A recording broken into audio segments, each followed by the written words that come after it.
These two grown men had never seen the Simpsons. How the fuck's that even happen? They're two grown men on a mission now, so buckle up and just strap in. Sailing takes me away to where I always heard it could be. Just a dream in the wind to carry me. Two grown men had never seen the Simpsons. It's America's barley basket. Welcome to episode 135 of America's Barley Basket. My name is Nathan Volzbach, and sitting next to me, physically, is Marlon Wells. Hello, Nathan. Hello, Marlon. That was actively uncool. That was all pure inspirato. Yeah? Was it in the moment? I almost forgot to do something gross. It came to me darn. fucking milliseconds before I finished that sentence. Like, That sharp inhale, the high pitched. yeah. Don't like it. Improv.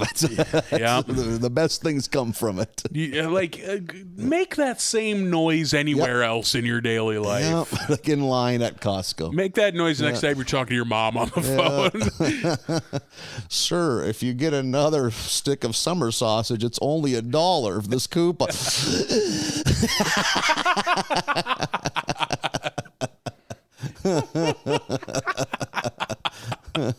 I don't want to sell him summer sausage. Would you like to round up and support veterans?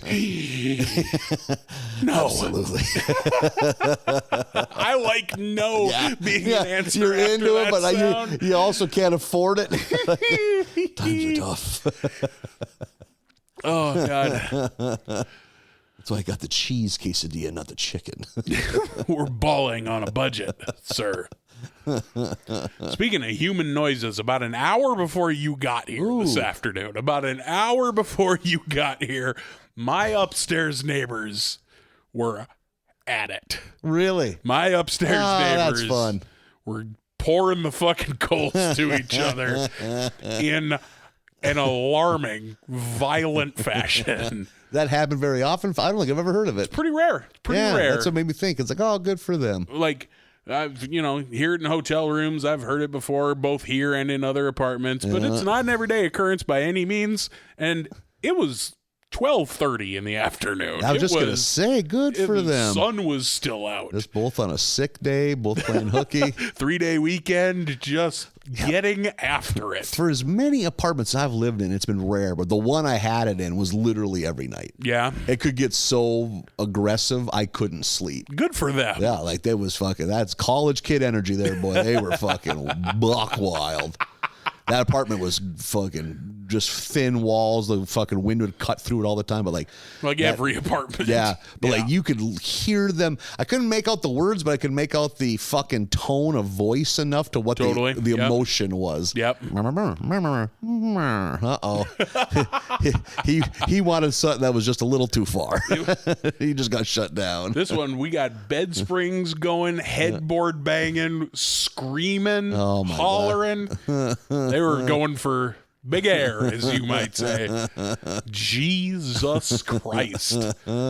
Sitting here trying to play Resident Evil. I just want to play my games. It's not even nighttime out. Guys, the sun is still out. You should have called your fucking the fucking landlord. They're making nighttime noises.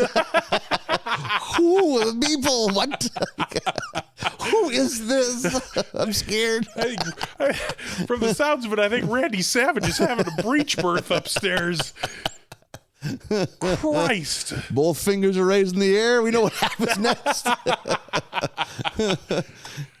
You under your bed with your phone. So bashful, I can't even handle it. Good for them, but Jesus Christ. It'll affect the structural integrity of this apartment. Yeah, I need to move. They're not getting their deposit back. It was clearly a mid-release German suplex.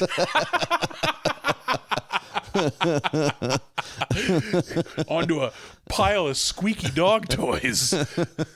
They're either fucking or watching a YouTube video of Mike Rotunda fighting Dr. Death Steve Williams. Oh my God. That was absolutely a pump handle slam. Good for them. I don't think I got the tricep meat for whatever they were doing. Oh, The airplane spin. Little stomps.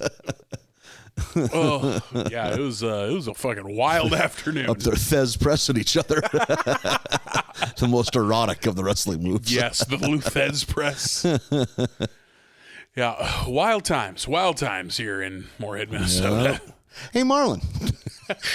What's that, Nathan? You know who's never been interrupted in a game of Resident Evil 2 by their neighbors having violent sex?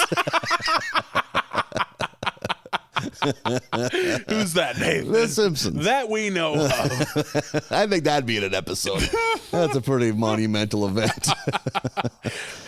Well, I don't think you intended to do that, but later on we're going to talk about the Simpsons trying to have sex while Todd is in the house. That's pretty good too. Yeah. That's a teaser. Yeah. Foreshadowing. We are in episode 31, and we're doing episode 5, Gorillas on the Mast. Stretch. Going for it, yeah. Also, I notice now that I'm looking at my notes that I spelled this Gorillas with a Z, like the band. That would have been a better episode. Different if this episode was about the gorillas. They're animated. Yeah, it would have worked. Murdoch and Tootie and... Jesus Christ. Oh, fuck. Who's the other ones? Shit. Oh, I know a couple of buddies who listen who are screaming at their phone right now. Noodle is one. Fuck, I'm forgetting the big guy. I don't know. Anyway. He's not Murdoch? No, Murdoch's the green one with the Beatles haircut. Okay, yep. I can pick. It's tall, skinny. Yep. Noodle is the little one. What's the lead singer one? Tootie is okay. The real anime looking one. Yep. Yeah. And then I'm forgetting the big black guy, the drummer. Are they done as a thing, or is that kind of one of those, hey, when our schedules work out, let's do something? No, they keep doing. They're still at it. Yeah. No shit. Is Blur a band anymore? Blur, I think, is long dead. Are they? Yeah, because that's the lead guy. Was the lead singer of Blur? Damon Albarn? Albart or something. Yeah. Huh. That's a rando band. They had the one hit in America, that like song number 2. Song 2, yeah. Played at every sporting event. You know? Like, but over in England, they're fucking big. Or they were big. Huge. You know, like. I bought his solo record when he put it out. That was probably fucking 10 fucking years ago, and it was not good. I didn't care for it at all. Did not enjoy it. No, not even a little bit. Gorillas though never miss. Yeah. Oh no shit. Like everything's, some are better than others. Yeah. I don't think anything's ever been as good as Demon Days, but like they're all at least good. Nothing was a dud. Exactly. Okay, that's strong praise. I bet that, like, with rare exception, I can listen to almost every Gorillaz record front to back, no skips. No shit. Yeah, and there'll be times where I'm like, this isn't my favorite song, but there's one around the corner. There's a buddy of mine, both of ours, had mentioned that there's no Bob Dylan album that he doesn't at least enjoy at some level. Really? That motherfucker's had 60 albums. Yeah, no How shit. is there not one that you just never listened to? Yeah, there's got to be one where you're like, I didn't care for this one. Especially, he went through some weird phases. He got super Christian. I was just about to say, like it's not gospel albums. It's not like he is AC/DC. Yeah, Bob Dylan took swings. Yeah, he did all sorts of wacky shit. He might have got into synths in the 80s. Who knows? Like, yeah. So for all of them to work, I don't know. I think that's a fella lying to himself. yeah, that's fucking super fandom. My God. Yeah, I guess. So this episode is not about the Gorillas, the band.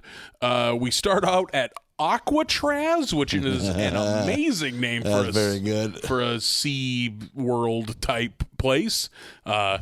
We're outside and we're putting on sunblock. Marge says the line, "Fun begins with sunblock," which is very funny. I like that Maggie doesn't want to put sunblock on because she's a fussy baby. Yeah, and then I bet that is a job. I bet putting sunblock on a little kid. Well, Maggie's size, you just smear it off. Yeah. Like, you just do it. You just take initiative and do it.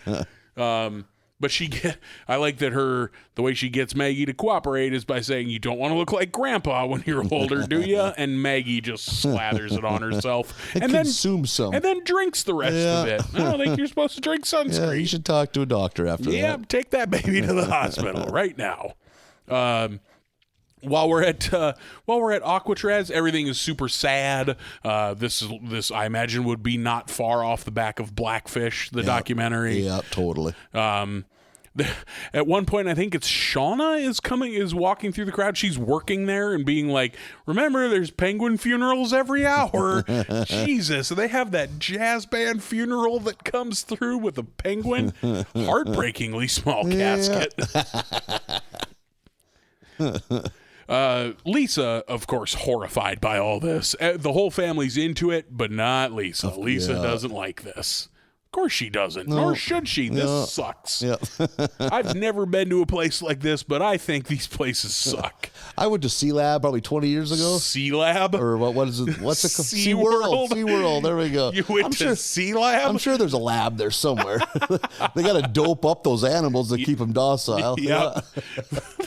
Well, I remember Captain thinking Murphy was there. Yeah. Marco. Sparks. Remember thinking this is kind of cool, but there's a tinge of sadness. Like, that is a very sad looking fucking killer whale. Yeah. Those dolphins are not fucking super cool with any of this. But I mean, it's the same when you go to the zoo. The zoo just has this like slow tar bubble of sadness underneath it all. You're just like, oh, I don't think tigers are supposed to be that fat. Look at that tiger. All these animals have muffin tops. I don't like this. The zoo in Bismarck, North Dakota has some pretty doughy tigers where it's like, jeez. Yeah. You fucking eating Funyuns? What's going on?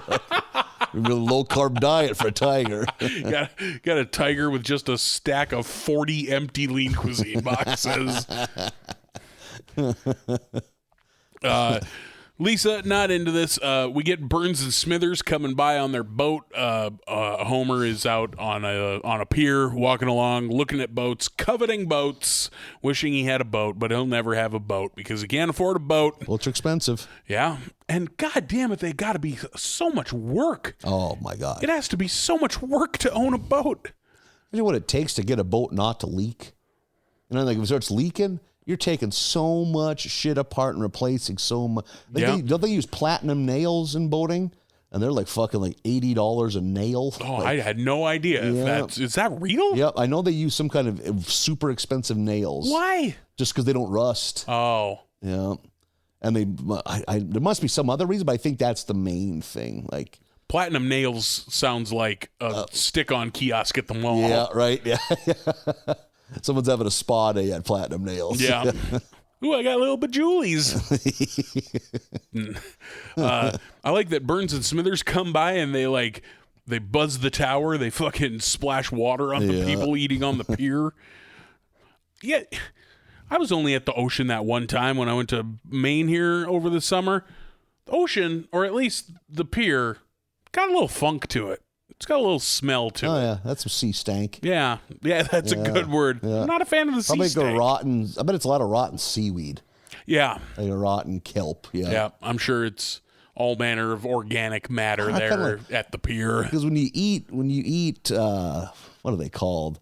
Oysters, like fresh oysters. Sure. You get that smell. I kind of like that smell. I was not a huge fan of the kind of sickly, it's a little, You're an inland boy. I'm a prairie boy, for fucking sure. Not going to join the fucking merchant marine. Not going to go. No. Not going to swab any decks. No. Can't swim. Got no business being on a boat. We're going to take care of that. No, we're not. It's going to be such a moving moment. We're almost 2 years into this podcast. No, we're not. We're over 2 years into this podcast. Yeah. And all the pool parties I've invited you to, never once. You would be the latest in a long list of failures. Like, you are not the first person to say that exact thing of like, I can teach you how to swim. I don't think they've ever taught you the patented T-touch tickle method. You just start T-touch tickling all over that place. You'd be zipping around every pool, every lake. What? T-touch tickle. What the fuck is... Lay flat on your back. T-touch tickle. the people, it's an audio thing. This is for you. This isn't for them.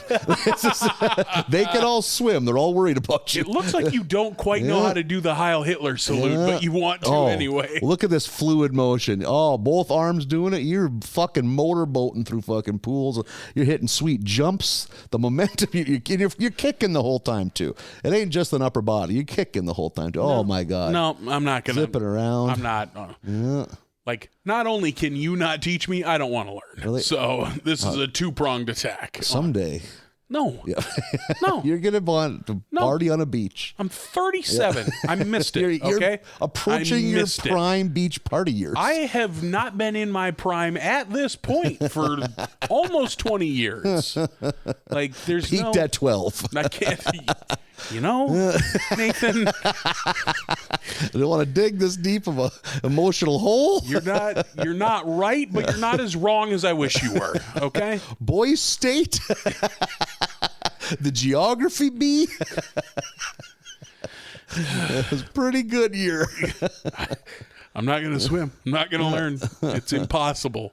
That's not the only thing. Don't you Tony Robbins I'm trying to think me of right some now. platitude I can feed you. No, not gonna happen. So, how do you make one swim against their will? it's called drowning. Yeah. You drown them. Can I drug you in some way? It's cool. I'll teach you how to swim. What? Me, you're ragdolling in the pool. I'm underneath you. This is more work than I thought.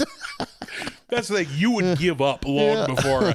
Like, you would get me in the water and be so flummoxed by my ineptitude when it comes to the water. Quit thrashing. You would be like, why is he drinking all of it? That's gross. If I drink enough, the level will lower. Drink your way to freedom.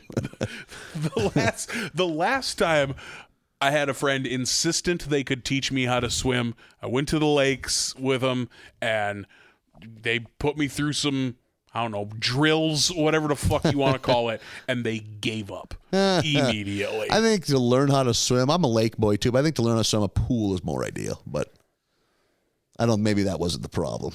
No, I'm the problem. Were you touching gross things with your feet and getting a little shook? I mean, yes, but that wasn't the problem. You need cold, comforting porcelain underneath your feet. It was terrible. I'm going to start you in your tub. I'm going to give you a list of things to do. And then I got talked in to going on a tube behind a boat. Horrible idea if you can't swim. Yep, very scary. But I got fucking peer pressured. I got bullied into it. And I went along and managed to stay on the tube for the whole thing. Shit your trunks. Yep. Boat driver was told, fucking put it on the bunny hill setting. You know, we're going turtle, not rabbit. And on the way in to parking at the fucking dock, the tube flipped over, and I death grip held onto it with one hand and pulled myself up. And when my head came out of the water, the least masculine sound I could make escaped from my body without any. I had no say in the matter. I just popped my head up and was like, it was the worst sound I have ever made. I don't know what it was trying to convey. A sickly manatee noise. It was. Don't have enough strength to pull yourself up the ladder. Everyone else at the lake house seemed real impressed.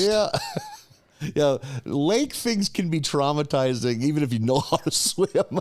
If you take that out of the equation, my God. Yeah. And they were my friends' family. I didn't know these people. And you got to go eat fucking barbecue sandwiches with them and act like it didn't happen. Yeah, that's exactly what I did. I didn't look at anybody. And I rode with my friends. I couldn't leave. The big one slaps his tits when he gets scared. He's trying to alert the rest of the herd. Trouble's afoot. Yeah. Just eating in silence. You hear all of this. I'm pretty sure he shit twice. Neither time in the lake. Holy fuck, shitting in your swim trunks. Be such a fucking... Right into the net. It ain't going anywhere. You're cutting the net out of the box cutter on the end of a deck. Frack 'em, schmack 'em. What are you doing, man? Shit, what does it look like? That's not what I would have guessed in a million years. Shit my trunks.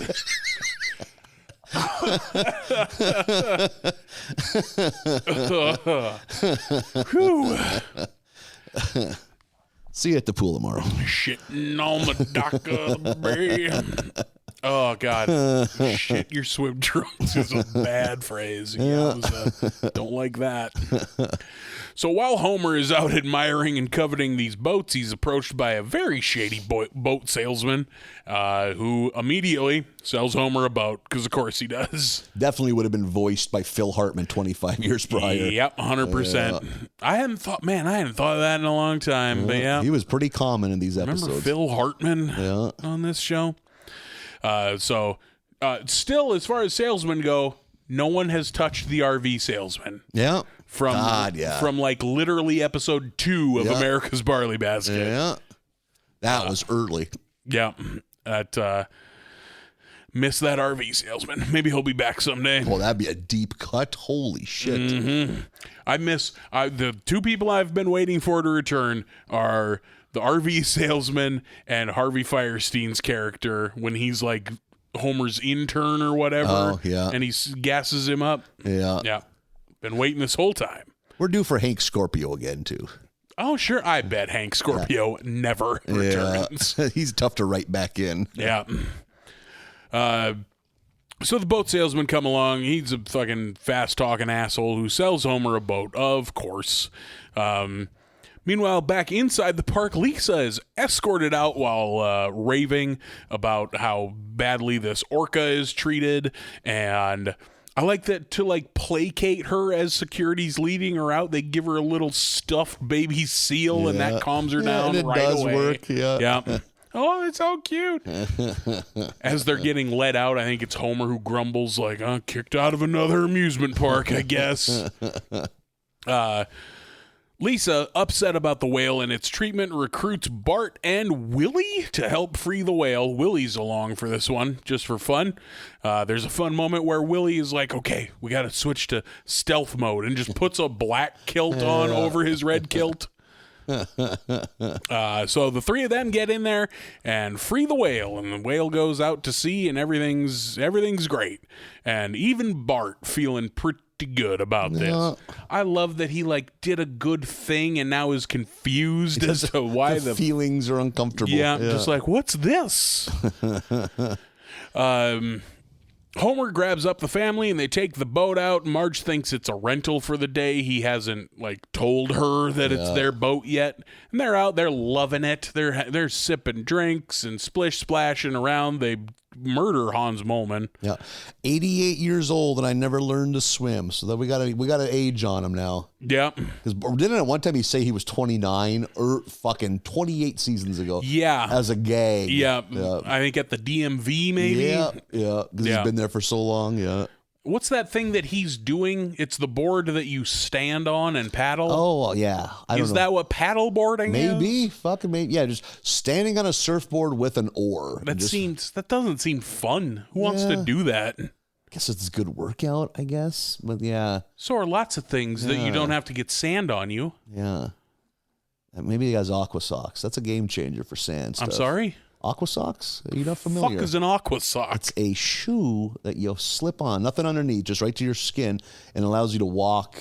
Like you could take it right into you could swim with aqua socks on, get right out of the water, go right on the beach, got your aqua socks on, you get done after a day of frolicking at the beach, peel them fuckers off, throw them in your trunk, hose them off when you get home. Fucking living the dream. Like foot condoms? Kind of. They're not airtight though, they have holes in them. Gets a little more breathability. Almost like a skin-tight croc. I think would be the way to describe it. Or like a jelly. Remember girls wearing jellies? I remember jellies, yeah. Jellies with a bunch of holes and a little more thickness so you don't bleed out if you step on a fucking piss clam. Are they like a piss? Well, we're going to circle back to piss clam. Are they like toe shoes? Like you see people wear the rubber toe shoes? Yeah, maybe. That kind of seems like that could be it. Yep. Aquasock is probably a long dead brand name for them from fucking the 80s, but they probably have an actual name. Like, I don't know what those would be. Fucking lake shoes, maybe? I don't know. Like, they're pretty, they fucking changed because I am not a sand boy either. That's just an annoying feeling, like drying off and getting like sand everywhere, you know? Like, I'm not a fan of the fact that it gets everywhere, but I like the feeling. I had a good feeling. It's warm and like soft. Yep. So you inevitably step on a goose turd. Fucking geese shit everywhere.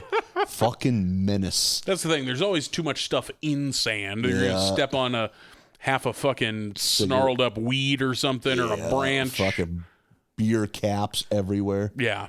I've stepped on my childhood. Never did I not have the indentation of a beer cap on the bottom of one of my feet. If you step on a pop top, that's a good way to blow out a flip flop. Yeah, I've been told by Jimmy Buffett. Good pull. I was like, "What are you going on here?" I was like, "Really? Oh." So piss clam. Yeah, that's just a term I heard from the Jerky Boys, and I looked it up, and by God, it's real. And it's a just clam a trash of some sort? clam that fucking I mean, they're edible. You can eat piss clams all day. I think they're like a soft shell clam. Okay. Yeah, but I know he talks about being on the beach looking at the sand dollars and the piss clams. Piss clam's a bad thing to call a lady. Yeah. I never would. Until she crossed me. What was that? What was that last part? Cleared my throat. Oh, I thought you said, okay. So they're out on the boat enjoying themselves. I am not into it. I've never been on this kind of boat, but every time I have been on a boat, I am white knuckling everything that I can hold on to, scared to death. Man, fucking boat living is the shit. Never been on a pontoon, not a... I'm way more well, this kind of boat's different, but boats, I'd way rather be on a pontoon than a boat.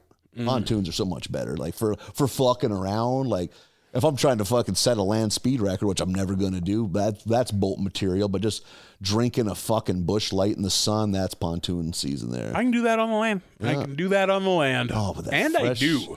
Lake breeze coming in, watching the sunset. No.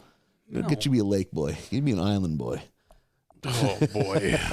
Get you start getting you're gonna start tanning. You're gonna put those little like crescent moon symbols, so you have the little pale parts with the stars and shit. Little Playboy bunny logo above my horn.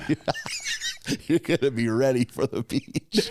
Just covered way too over tan with all these blotchy pale spots. Look closer. It's a horseshoe. I'm good from here, thanks. Did he spell out Slipknot in painter's tape across his belly and then go tanning? What the fuck? Holy fuck, that'd be ridiculous. Belly rocker style, like a tattoo, like Thug Life. In electrical tape. Going tanning would not be the dumbest idea. Like, I could stand to go tanning. I am fucking pale as shit. I think it's time you treat yourself. Especially my legs and feet, which never see the sun ever. Get fucking bronzed. Go full Hogan? Should I go full Hogan? Yeah. Every once in a while, if I'm like back home, like mowing the lawn or something like that, I was like, I should pop my shirt off, get some fucking sun. I am fucking turning purple within fucking 10 minutes. Mistake. I have never once been outside my home and thought I should pop my shirt off. Not once. I am doing this in an area that's very not populated. Yeah, brother. You know where I grew up, and not once did I think to myself, oh, out on this tractor, 40 miles from the nearest human, I should pop my shirt off. Get some fucking sun. Get that vitamin D, baby. No. Always been a big sleeveless believer, but never fucking pop the top. Get Not that fucking ever. back bronzed. No. Get those fucking under titty smiley faces where the sun doesn't hit. That's always good. Yeah, that's not like a good thing. Like, that's not what you want. That's why I think you go the tanning route, controlled environment. You know, it's going to do for your self-esteem when they can't fit the whole fucking souffle into the oven, brother. Or they can't close the lid. There's 2 teenage girls sitting on it. I'm in there with my shirt on. Yeah. It's like, like they're trying to hide Clifford the Big Red Dog. Oh, shit. Who's in the tanning bed? What tanning bed? I'm dying. You brought a whatchamacallit in there with you? It's all melted into you. Chocolate everywhere.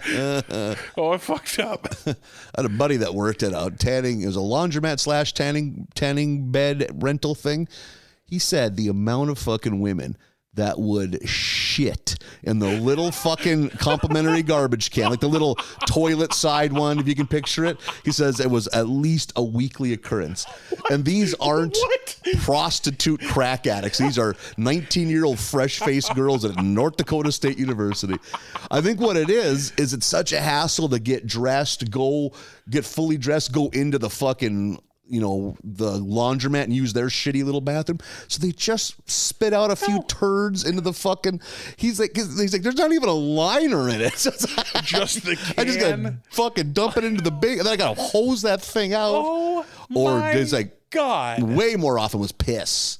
Just a fucking half inch of piss at the bottom. It's like, What you the fuck is fucking wrong barbarians, with you? man. Like, I don't care that it's a whole to-do. You do the whole to-do. yeah, no, you don't just squat over a fucking ice cream pail that has a few fucking gas station receipts in it. If you look, not meant for turds. Shouldn't have to be told, no turd zone. Yeah, we shouldn't have to have turds and no turds signs everywhere. The piss was by far the most. Piss was every night probably. Like, What is wrong with people? fucking lazy. It's a hassle. You're getting bronze. You don't want it to get dressed up. You're feeling good. You're feeling fresh. You're like a nature boy, nature girl. Hey, this is how we used to do it. Just squat and fucking let her buck. Take your dumps before you go into the salon. Maybe the sun fucking gets your GI tract fired up or something. I don't know. I don't know why I'm making excuses for these people. Vitamin D. D does not stand for dumps. Got vitamin dump, baby. Vitamin dump in the piss clams is our new ska band. So yeah, if you could, don't shit in those if you could help it. Yeah, please shit before you tan. Yeah, or hold it in, man. I don't know. Maybe you can. Holding in your dumps is not hard. I don't mean to brag. Yeah. I mean, if you're sick, it's one thing, but it was turds. He didn't say it was diarrhea. He said it was turds. If we want to get that gross, but oh my God. Not shitting is easy. That's my billboard that I'm working on. this woke generation has to shit in ice cream pails. Like, what's he going on about? God. Vitamin dumps. If we titled our episode, this episode would be Vitamin Dumps. For sure. Yep. So Homer finally talks himself in. He peps himself up tells Marge that listen, this is our boat. I bought it without your permission, without talking to you. And Marge into it. Yeah, good for her. This whole batch, there's a lot of Marge just going with it in ways she rarely ever would before. Yeah. So now Homer's a boat owner. He's very happy to be having a boat. He takes Abe out. Abe loves it, of course. And as soon as they pull up to the dock, when they get back from cruising around with Abe, the boat fucking sinks. Pally is there, just your boat's making a weird noise, and then the next time they look, it's sunk. Yeah, just fucking 3 feet of it are above the water. And now Bart sitting at home, he needs another sweet hit of that altruism. He did a good thing, and now it's starting to wear off, so he's got to do it again. But he can't go back to the SeaWorld place, Aquatraz. Yeah. Can't go back there because now they hired a bunch of security. So instead, he's going to free a gorilla from the zoo. So that's him and Milhouse. That's what they got going on. Meanwhile, the boat gets repaired by Pally, but it's crazy expensive. So I think it's Pally recommends to Homer, well, maybe you sell shares of your boat to your buddies, and you all split the bill and split the time. And Some people do lake cabins. Sure. Split it amongst a few families. Yep. And that's how you can afford it. So Homer, like, there's this long sequence of him like trying to get Lenny or Carl to bite on what he's talking about. Like, I sure do have an opportunity for some buddies of mine if anybody would just ask. This goes on for a while now. And during this sequence, we see Lenny and Carl living together, sleeping in bunk beds. Do Lenny and Carl live together now? We have seen one of those two guys' apartments. And We've seen both of their apartments. They lived alone at that point, so maybe they realized what a waste that was. Why fight it? Bunking back up. Ridiculous. He finally ropes Lenny and Carl into buying shares of his boat. They're out enjoying it. At one point, a gal is hitting on Lenny and he just jumps off the fucking boat. Like, this isn't a no. Yeah, and that he jumps was good. off the boat. They're listening to REO Speedwagon dragging the speakers in the water. I don't think, and these are like 1970s wood panel speakers. I don't think they're gonna. Those speakers are done. It turns out it's a cartoon. Yep. Bart and Milhouse are at the zoo. They're gonna free this gorilla. So they get it out. They send Milhouse down there, and he climbs a vine, and the gorilla sees that he can climb the vine. So gorilla gets out and loses his mind. Gorilla just fucking shit up at the zoo. I like how one of the things he does is pry open the bars to a bird enclosure and then sit in it, close the bars, and sit there for a second. It's just like, huh. And then rips the bars open again and leaves. So need to check it out. Gorilla absolutely raising hell at this zoo. So Bart, he calls Lisa to be like, I fucked up. I let him out. And so Lisa's going to help out. In the meantime, back at the boat, like 24 Simpsons extras show up because Homer also sold shares to dozens of other people just to help pay for this fucking boat. We get the sea captain, which is always nice. I was waiting for him this whole episode. I was like, if you do a fucking another episode, and they don't bring him in. If you do another oceanic episode with no sea captain, you guys, because remember that time we hired Nick Offerman to do the voice of a sea captain when we have a sea captain? No shit. Much as I love Nick Offerman, that pissed me off. Provide work for Springfieldians for Springfield only. Yep. So Lenny and Carl not happy that they have to share the boat with all these fucking people, but they all go out to sea or start to. They get 3 feet and the boat sinks because there's too many fucking people on it. So now the boat is dead. Meanwhile, the ape has made it to the elementary school and is destroying the place. Oh my God. Some fun visuals of this ape wrecking the fucking school. When that ape goes into fucking Skinner's office with him and Chalmers, he's like, what is it? Maybe music will calm her down. And he fucking stands up and starts doing the 1877 cards for kids. Yeah. That fucking ape crushes his fucking, is it his desktop? It's like, my screenplay. Which if you notice in the fine print, a Chalmskin production. I didn't notice that. I noticed the title, which was, I think, There Will Be Detention. Or it's There Will Be Blood, but it's something school related. That's fun. Chalmskin. I hadn't heard that in a while. Yeah, I forgot all about Chalmskin. So the ape is freaking out. This is when Lisa shows up and she tries to soothe the ape, and she is like, oh, God, what am I going to do? And she turns on the TV to Seinfeld, which we touched on earlier. Seinfeld is one of, like, 5 signs that the gorilla knows. And the gorilla just sits and is like, ooh, Seinfeld. And then, like, I love... Lisa the gorilla hugs Lisa, and she's like got this huge smile, but she's also really pained. She's like, if only this were a little softer, this would be the best hug ever. Lisa, like, I like when her principles and her life philosophy kind of collide with reality a little bit. Now she's hiding the gorilla in her room, and Marge thinks it's Homer. Good stuff. And she Googles sanctuaries, like where am I going to take this gorilla? And there's a couple shady ones that she sees, but then she's like, that'll be perfect. And it's the Pennsylvania Primate Sanctuary run by Jane Goodall, who I didn't know was still alive, but is apparently one of the more interesting celebrity voices for the Simpsons episode. Yeah. What a weird get, right? Like, I think she ranks right up there with like authors that you never heard of. Like one of those where you're like, really? Huh. Yeah. Except I've heard of Jane Goodall. True. Yeah. God, she got to be getting old, right? I didn't know that's what she sounded like. I had no idea she was British. In my head, she was 60 years old 40 years ago. But right. That's also little kid brain, Yeah. Anyone that's out of high school seems like they're 50. Exactly. Yeah. Anyone over 40 is 70. Yeah, grandma age. Yeah. So that wraps up that Lolo, I think is her name. The gorilla is going to live there now.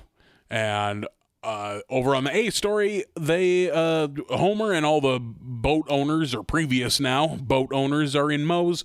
And like Homer just kind of tells them, like, listen, I know you're mad that you don't have a boat anymore, but you'll always have the happy feeling that you once owned a boat. And everyone's cool with that. Yep. Everyone's like, yay, and credits. Homer really escapes any kind of judgment in this one. Yeah. Marge is cool with his rash decision, and everyone else is just cool with the boat not being a thing anymore. Yeah. He conned dozens of people out of their money. And no insurance, fine. Apparently, I guess. Is a boat like a car? Do you have to have boat insurance? Fuck, that's a good question. I bet to have it like licensed and all that, I bet you probably do. I bet. Just like a car. You can have a car in your backyard with no insurance. You just can't drive it legally. I mean, you can. Yeah.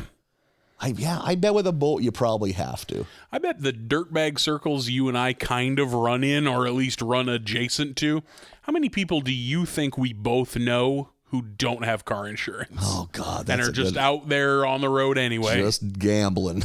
I bet it's half a dozen.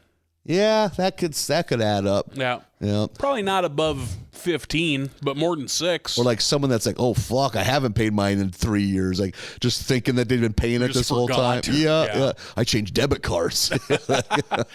There was a time several years ago, I went something like 19 months without getting my tabs renewed. Oh, really? Yeah. Becomes a game. Like, how long can I go? Oh, yeah. My color will come back in season. I think I go to Canada. Yeah, and then and it wasn't one of those. It was just like I forgot, and then 19 months later was like, oh fuck my tabs. Fun fact, then they make you pay for both years. Yep. Like, you don't. It's not like you skip the payment. Yeah, because I know a guy that went, I think, 4 years, and he's like, Jesus Christ, that was a hell of a check I just wrote. No shit. Yeah. Also, I live in Minnesota where it's expensive. Yeah. Well, so do you now. Yeah. Not giveaway prices like North Dakota. Here in North Dakota, you can get new tabs for 3 sandwiches. Yeah. That's how much it costs to register. I think my car was vehicle. like $50-$60 for every 6 months. That's pretty fair. Yeah, that's wild. Not over here. Yeah. There was like a lot of fun things going on, but like kind of a dud. Like I didn't laugh much in this. I don't know. Yeah, I don't know that I would call it a dud. I liked all the Lisa shit. All of those like SeaWorld jokes in the beginning are fun. The 1877 cars for kids was my one good laugh. So yeah, the visuals of that ape ruining the school is fun. Yeah, I thought this was a perfectly fine episode. Yeah, I think, maybe dud is strong, but for me, it's pretty mediocre. But I think you're lashing out. Are you mad about something else? Yeah. I want to go to SeaWorld. I shit my swim trunks. I'm wearing them for underpants. Holy shit, what a life wearing your swim trunks for underpants. Didn't do laundry enough. That ever happened? You ever had to wear your swim trunks for underpants? I think I technically own swim trunks, but if you were to ask me where are they at right now, I wouldn't have a good answer for you. I own a pair, and I know where they are. But look at the size of this apartment. It'd be crazy if I didn't know where something was. I hope it's like break in case of emergency on your wall. I must swim. Crash. Now that I think about it, the one and only time I ever wore those was that disaster at the lake that time. Just trauma trunks. Yeah, I've never... But you got to move them aside for something else. I like you. Trauma trunks. Oh, my God. Our next episode, episode 6, Marge the Lumberjill. Episode begins in the auditorium where we've started many 50 episodes probably. At least, yeah. Start in that auditorium. Oh, brother, we're 700 episodes into this show. Like, I don't think 50 is an exaggeration. That might be a fair I think guess. 50 is way low. Think so? I think so. Shit. Okay. I mean, fucking, I haven't counted, but. I mean, I wouldn't say it ranks first, though. I bet in front of the TV. Yeah. Because early on, especially, that first 10 years of Simpsons, God, so many episodes began with them all sitting in front of the TV. Yeah, and the TV, an ad they see is the jumping off point or something. Yep. Or sometimes even just like we want to make a joke at whatever's in the news right now, and then we'll springboard into whatever's really going on in this episode. Or we start with an itchy and scratchy cartoon. Yep. Oh, my God. Yep, definitely. Boy, when's the last time we saw an itchy and scratchy cartoon? Well, there was the one where they change them into women. Oh, right. Yes, so, that wasn't that long ago. But they're definitely way less frequent per season. Do you think that's a relevancy thing? Because kids don't know what Tom and Jerry is anymore? I definitely bet that's part of it. Oh, like the whole, cartoons are too violent. No one says that anymore. Yeah, that's not a true. thing any parent has said in 25, 30 years. Because every 10-year-old can access the you watch fucking internet. Beheading videos. Yeah. Like every 10-year-old you meet on the street has watched 10 people get murdered. Yep. Like I would have at that age if that was out there, fucking A. And a different 10 get railroaded. Yeah. Like the amount of violence and pornography that exists on the internet. I bet being a parent now sucks. I bet being a parent has always sucked. But now in particular? Yeah, maybe there's something about cults. You get them in there, they don't have access to shit from the outside world. Yeah, maybe there's something about a compound. Look into the compound life. Okay, I'm not going to lie. I have looked at a compound.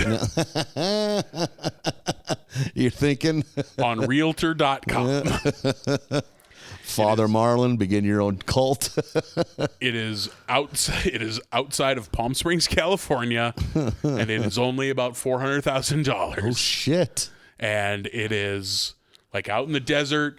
The back of the property butts up against government land, so there's nothing there. It's just the desert. Yeah. And it's fenced, but it's not like fencing for cattle. It looks like fencing for people who raise elk recreationally.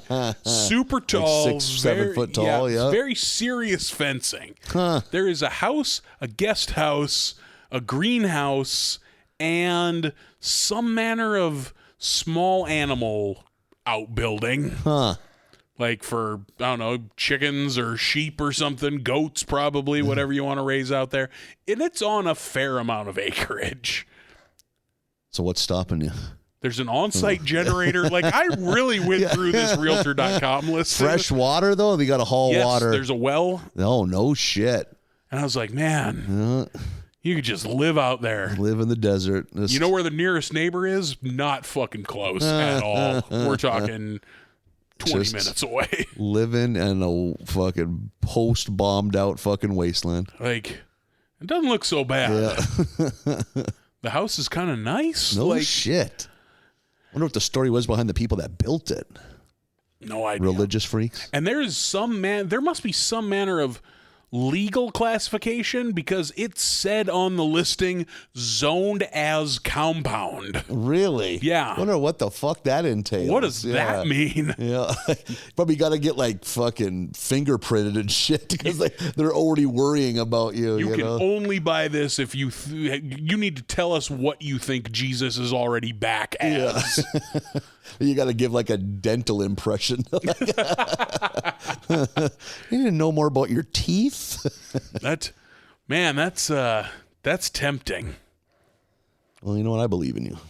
I think there's a lot of weak-minded people, and you could get them to. You want to come with? Do you want to come with? You want to chip in half? We'll get a compound. We'll get a cult going. Yeah.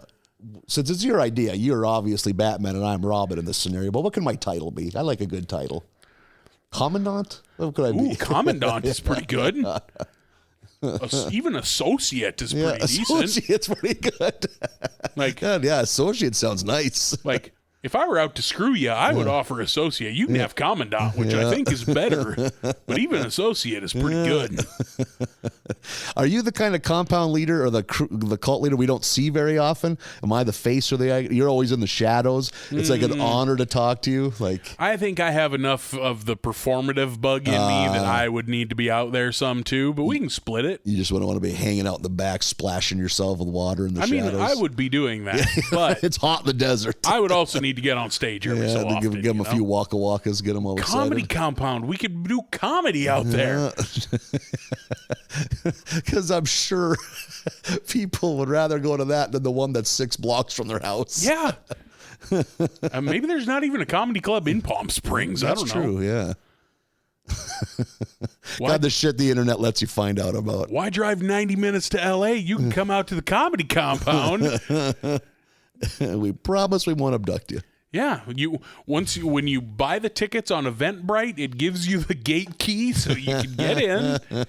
Please park over here. We can make some money on this. Yeah, parking is great. It's the desert. We'll pay for this fucking cult in no time.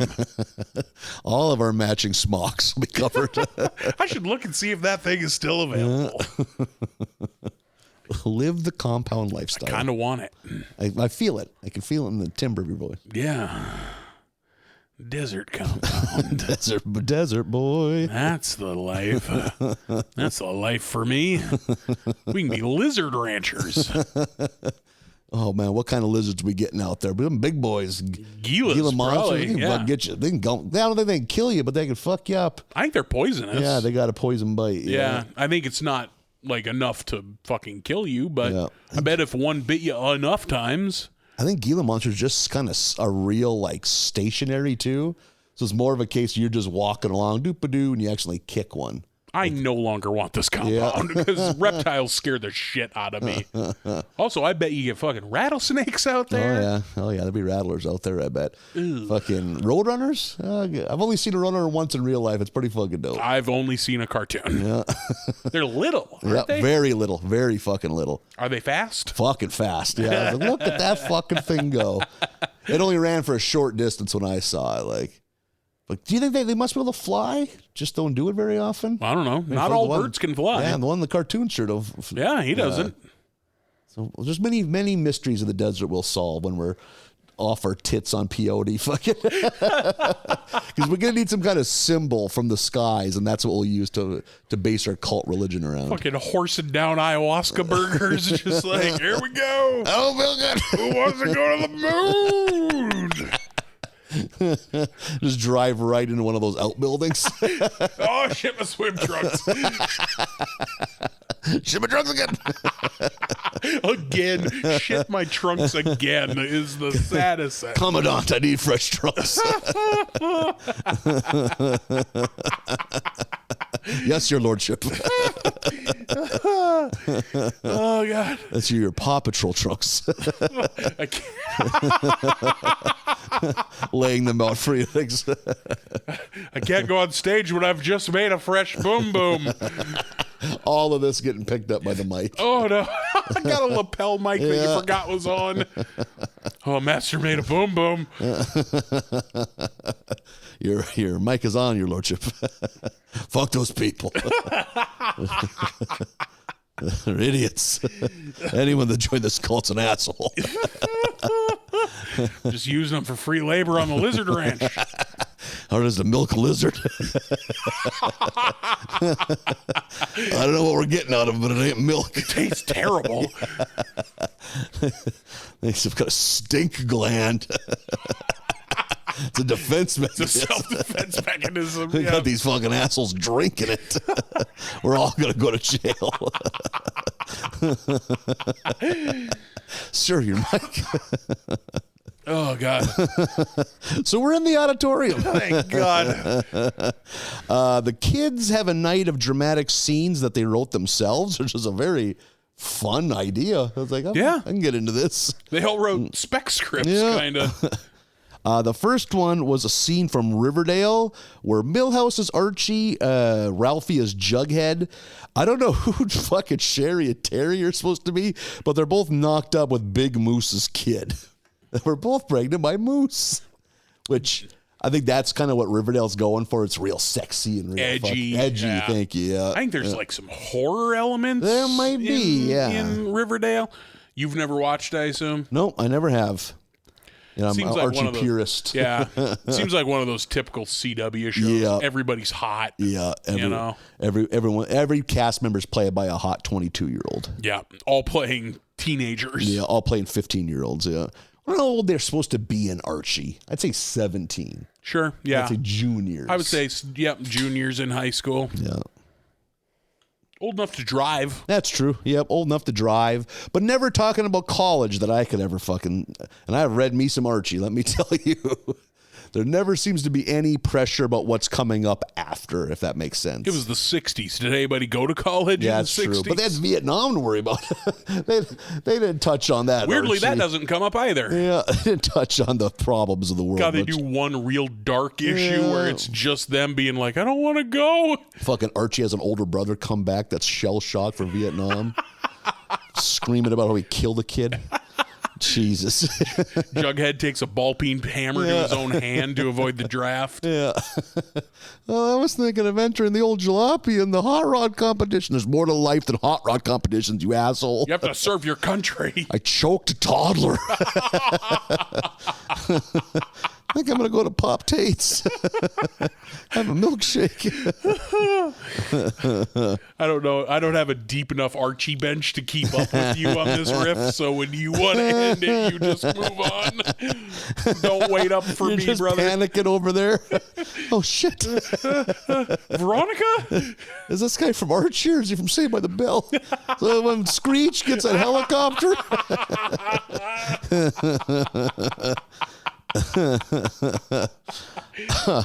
And then the fucking plays only go downhill from there. The next two are a play adaptation of a YouTube video game playthrough. Yep. And then one is a fucking episode of The Masked Singer. I can't fucking believe that's a real show. And they do a good job. I've never seen the show, but they do a good job of poking fun, and I'm sure this is how it is, at how every host has to act just shocked when whatever D-list celebrity takes the fucking hat off. Like, it's a dumb idea for a show. Oh my God, look, it's fucking someone from the real world. Like, oh, how shocking. Like, Yeah. God, I bet there's so much fake surprise on that show. And the idea that anyone would ever get it right. Yeah. Hey, you three people, can you guess who this is? The pool you're pulling from is every human being. Yeah, bravo, Jenny McCarthy. You know what the situation singing voice would sound like. What a fucking... And it's been on now for years. Like, Yeah, and it's a hit. Yeah, Jesus. Unfucking believable. A real rain needs to come. I don't understand what television is. It's not for us anymore. I don't know who it's for. They canceled Carnival after like 2 seasons. It's good. It's real good, but it ain't Masked Singer good.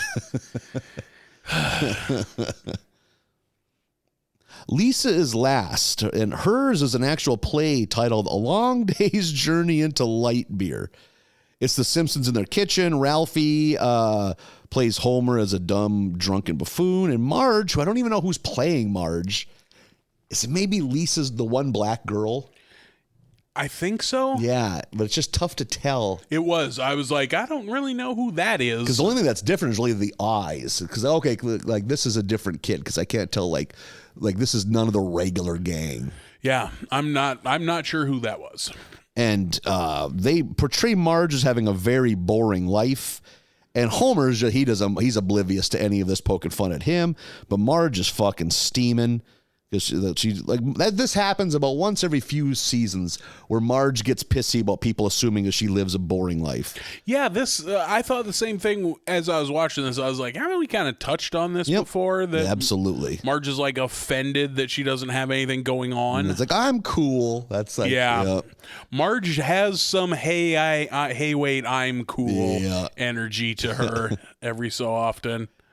So she's out to prove to Springfield that she isn't boring, and she tries to add a little fun spin on that week's Bible verse reading at church, but it still bores everyone, and the crowd just convinces her to get off stage.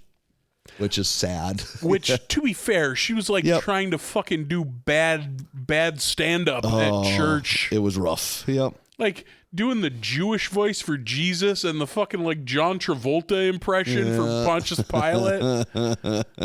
God damn it. Give her credit, I guess, but yeah, it wasn't good. When they return home from church, lightning strikes a tree, which nearly crushes the family, but Marge don't even give a shit. She's just going to go to bed. Cut to the next day. Homer is sitting in the hammock instead of cutting down the tree like he promised. And I love how it's getting to the point that Homer touches the ground in the hammock. That he just lays on the ground because the hammock stretches out that far.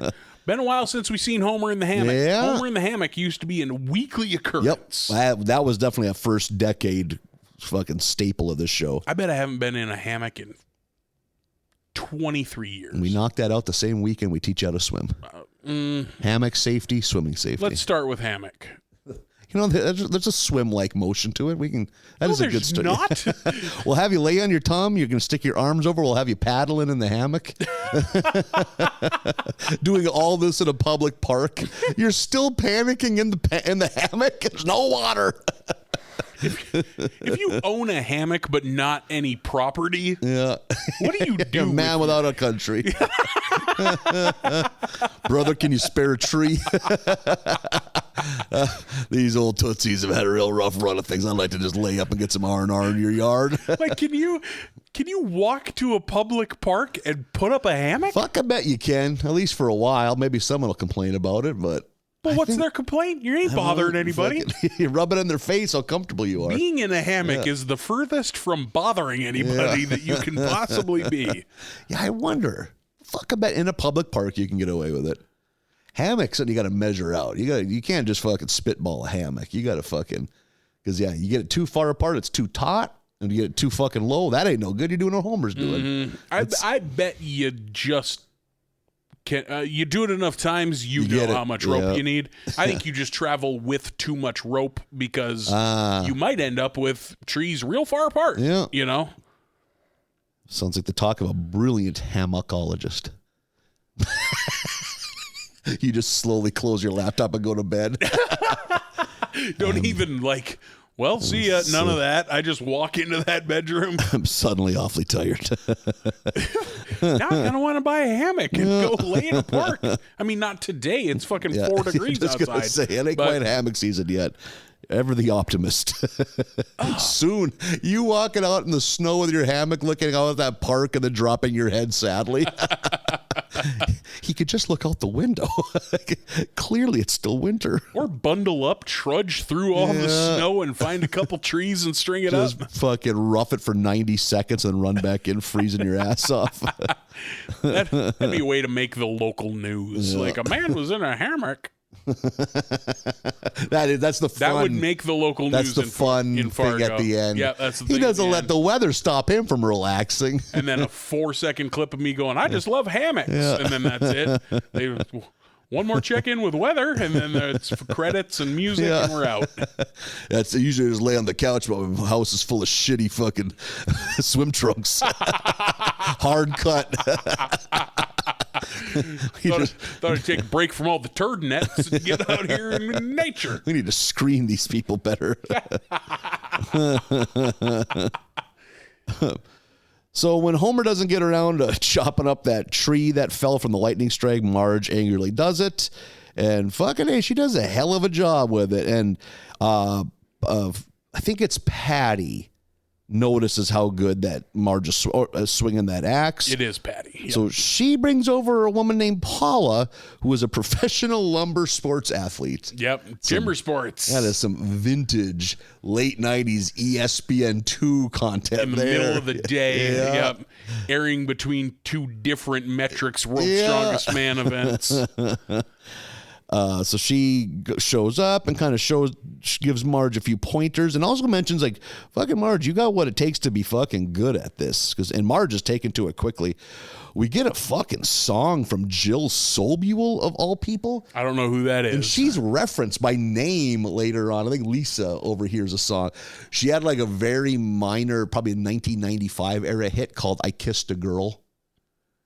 It's a lot less fucking dancey than the fucking Katy Perry one. I was in my head being like, what the fuck? No, okay. Different song. Yeah, real fucking acoustic-y, goofy, fun song. Not like fucking like party music at all. Yeah, the song here seemed like, this seems like Garfunkel and Oates. Or a guaranteed Jill Sobey will play Lilith Fair at least twice. Okay. That's her crowd. Lesbian lumberjacks are big Jill Sobey fans. Very narrow market. It's tough to make a house payment on that. It's a small market, but she owns all of it. So Marge and Paula enter a local lumber sports pro-am. Or actually, Marge does by herself. That's when Paula asks Marge to be her partner in a doubles sawing competition. And there's a lot of like double entendre wordplay there, but except it turns out it's not sexual at all. It's like these are all actual terms we use. Like, I want you to help me play the toothy fiddle or something like that, and it all sounds filthy. Yeah. So the plan is though that if she wants to do this, it would involve training away from the family in Portland for a month. Despite Homer not wanting her to do it, she goes anyway. And the fam comes for a visit, so the Simpsons are going to Portland. Haven't had one of these in a while. Kind of late in the episode for the Simpsons are going to. But they totally follow the points. Like, that's something that they have the fucking Keep Portland Weird. They got the Oregon beer sign that all lights up and shit. Yep, they crack all their jokes. My favorite being the one guy who's leaving his house, like he shuts the front door behind him and makes it like partway down the stairs on the deck and goes, oh shoot, I forgot to unlock the door. Goes back and unlocks the door and leaves it open. Yeah, and like leaves it a crack open too. Yeah, it doesn't even shut it. Just like, what would people think? Like, I bet Portland is not that Portland friendly. has a crippling drug problem. So like sometimes those people need the shit in your house to sell for drugs. Yep. They find where Marge lives, and all signs point to Marge and Paula being a lesbian couple. They get fucking pugs. Yeah. Like that's... they both got foster pugs. Yeah. They have matching vehicles with hers license plates. And they're like some kind of four-wheel drive station wagon. They're Subarus. They're Subarus is what they are, yep. So Homer now is fucking just beside himself, just assuming that Marge is done with him. But has a talk with Marge, and Marge convinces him that they're not a couple, but she's still very mad at Homer for not supporting her on this. They get to the finals, and Marge and Paula win by a nose. And now Homer has just assumed this is her life now. Yeah, I guess Marge is going to become a lesbian woman and live with this lady and leave her family forever. Homer's so fucking dumb. Yeah, and we've seen this where it's like, I just hope you treat her well. She's a special lady. Yeah. And she's like, I have a kid. I have a wife. Yeah, what I is have it, a training wife and for kid. something. Yeah. She doesn't even know. She's like, she's in Japan training for the Olympics. What does she do? Yeah. She does the dance with the ribbon thing. I don't know what she does. I love how lax she is when it comes to the details. And just how quickly she's like, no, like I have a family. Yeah. What are you talking about? Like, and a wife. And so Paula knows it's like, I better try to fucking separate myself. Hey, I still like to work with you anytime. You can come down here or up here or over here, like whatever direction Springfield is. Come on over. We can still work on this. But so Marge goes back home and everything is right in the Simpson household. This I also thought was a meh episode. Oh, really? I liked this one. This one didn't do a lot for me. I like the Simpsons Are Going To episodes more than you do, generally speaking. And this one didn't bug me because it was such a little part of it, but it's still, I just didn't laugh much. I like that there's a joke after Homer and the family visit Marge at Paula's house, Homer like goes to a bar to drown his fucking sorrows, and he's drinking, and the one barfly next to him is like, so where are you from? And he goes, Springfield. Portland? Or Homer goes, Springfield. And the guy's like, oh, Springfield, Oregon? And Homer goes, I don't know. That was good. That was very good. So funny. Or I also like when Lisa's like, oh boy, we're going to go to a new city that I'm going to think is so wonderful until someone comes around and tells me how the bad things about it. And I start longing for home and realize there's no place like home. She like spits it all out in this long run-on sentence. I love it here. In fact, I love it so much, I'm going to suggest we never leave until eventually someone reminds me of all the things I love about Springfield. How many different places has she wanted to live? All of them. Yeah. I thought that part was very funny. Maybe my favorite laugh of the whole episode is Lisa just spelling out how these episodes how go. this is going to end. Except it's such a little part of the episode that it doesn't come to that. Yeah. It also occurred to me, we probably didn't need a whole episode. We got all our Portland jokes out of the way 10 seasons ago when they did the one where the Portland couple moves in next door. Oh, good and call. Patton Oswalt is the hipster kid. Yeah. You know, very good point. We ran all them jokes Because I kind of felt like, haven't we done this? But you're right, they didn't go there. It came to Springfield. Yeah, and then it gets out that Springfield is the new hipster haven and the hipsters take over. So we kind of did most of the jokes already. Okay, that's why some of this feels kind of well worn already. You ever watch any timber sports? You ever you're killing time in an afternoon on ESPN wild. 2?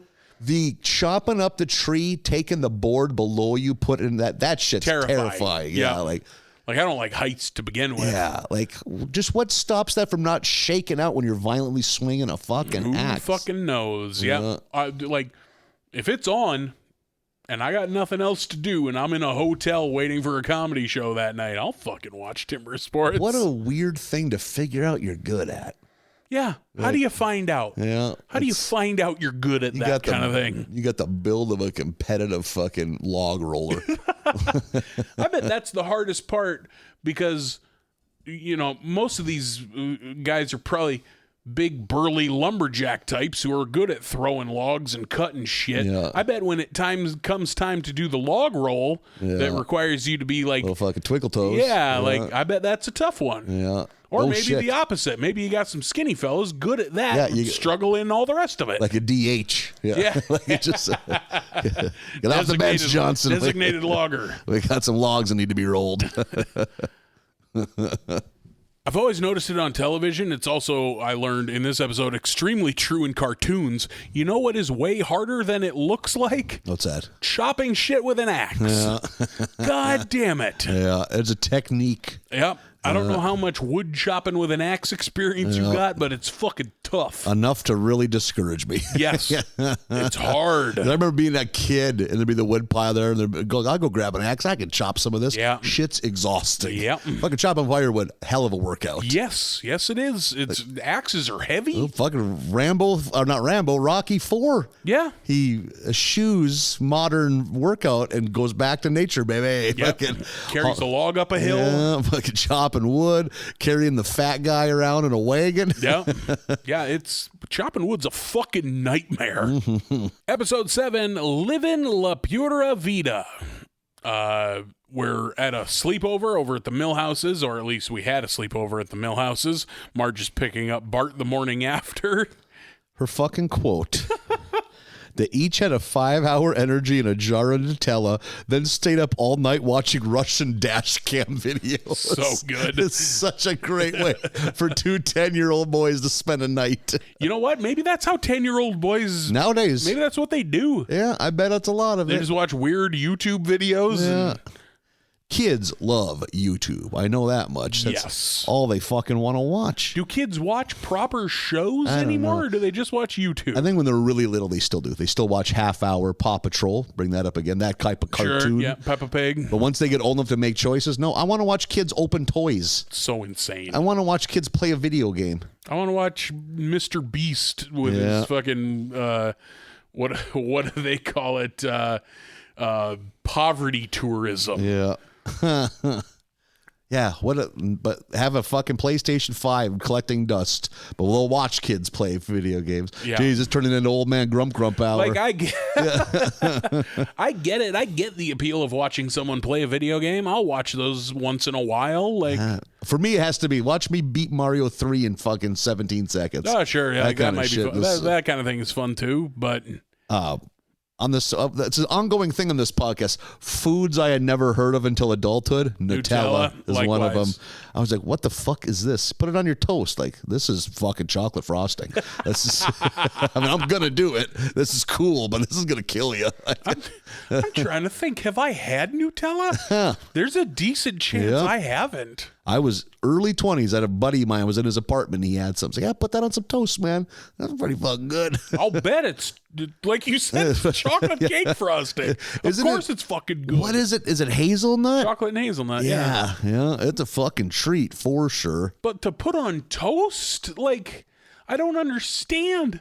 It might have been just a thing at that time. That's what he had, but I think that's common. That's a thing. Put it on toast. Yeah. Put it on any kind of just fucking crunchy thing. Seems like somebody will put Nutella on it. Yeah, just fucking. We're 1 point away from just right into the fucking German chocolate frosting on your toast. That doesn't sound bad. White buttered toast to the oh my god, that sounds. Oh, you think butter it and then German chocolate frosting? Yeah, I'm not. Double up. I'm not with you on that. More butter. I know people. More butter. I demand more butter. Please. I know people who will like butter bread and then make a peanut butter and jelly on it, and I'm like, no, that's I don't too need much. to do it, but I like it when it's done that way. Yeah. It's as soon as I bite into that sandwich, I'm like, I don't like the butter flavored with peanut butter and jelly. I don't need it. It amplifies. No. More butter. Stop amplifying. Listen, I'm on your side as far as butter goes. Surely you can spare a stick for a man down on his butter luck. You're bumming butter the way people bum cigarettes. Just covered in butter. You clearly don't have a butter shortage. You got a butter wrapper stuck in between a couple of buttons halfway down your shirt. This is like a butter emergency. I have all these corn cobs and no more butter. Delicious corn cobs. Butter's fucking good. Damn right it is. Like, butter goes on toast and then toast goes in the mouth. You don't keep going after butter. I grew up in a margarine household, so I didn't have much access to butter, but I finally did. Oof, a game changer. Yeah, I grew up in kind of a half and half household. There was always a tub of margarine, but there was usually sticks of butter too. Yeah. I think the sticks of butter were there, but they were always designated for cooking. For baking or cooking, Whereas if you were putting it on toast, it was margarine. Yeah. I'd wager that's the life I was living too. Yeah. We were cheated. Yeah. Clearly, as our physiques show, we did okay. We did just fine. Yeah, margarine's is the healthier option. The results are in. Margarine's no wonder food either. Right.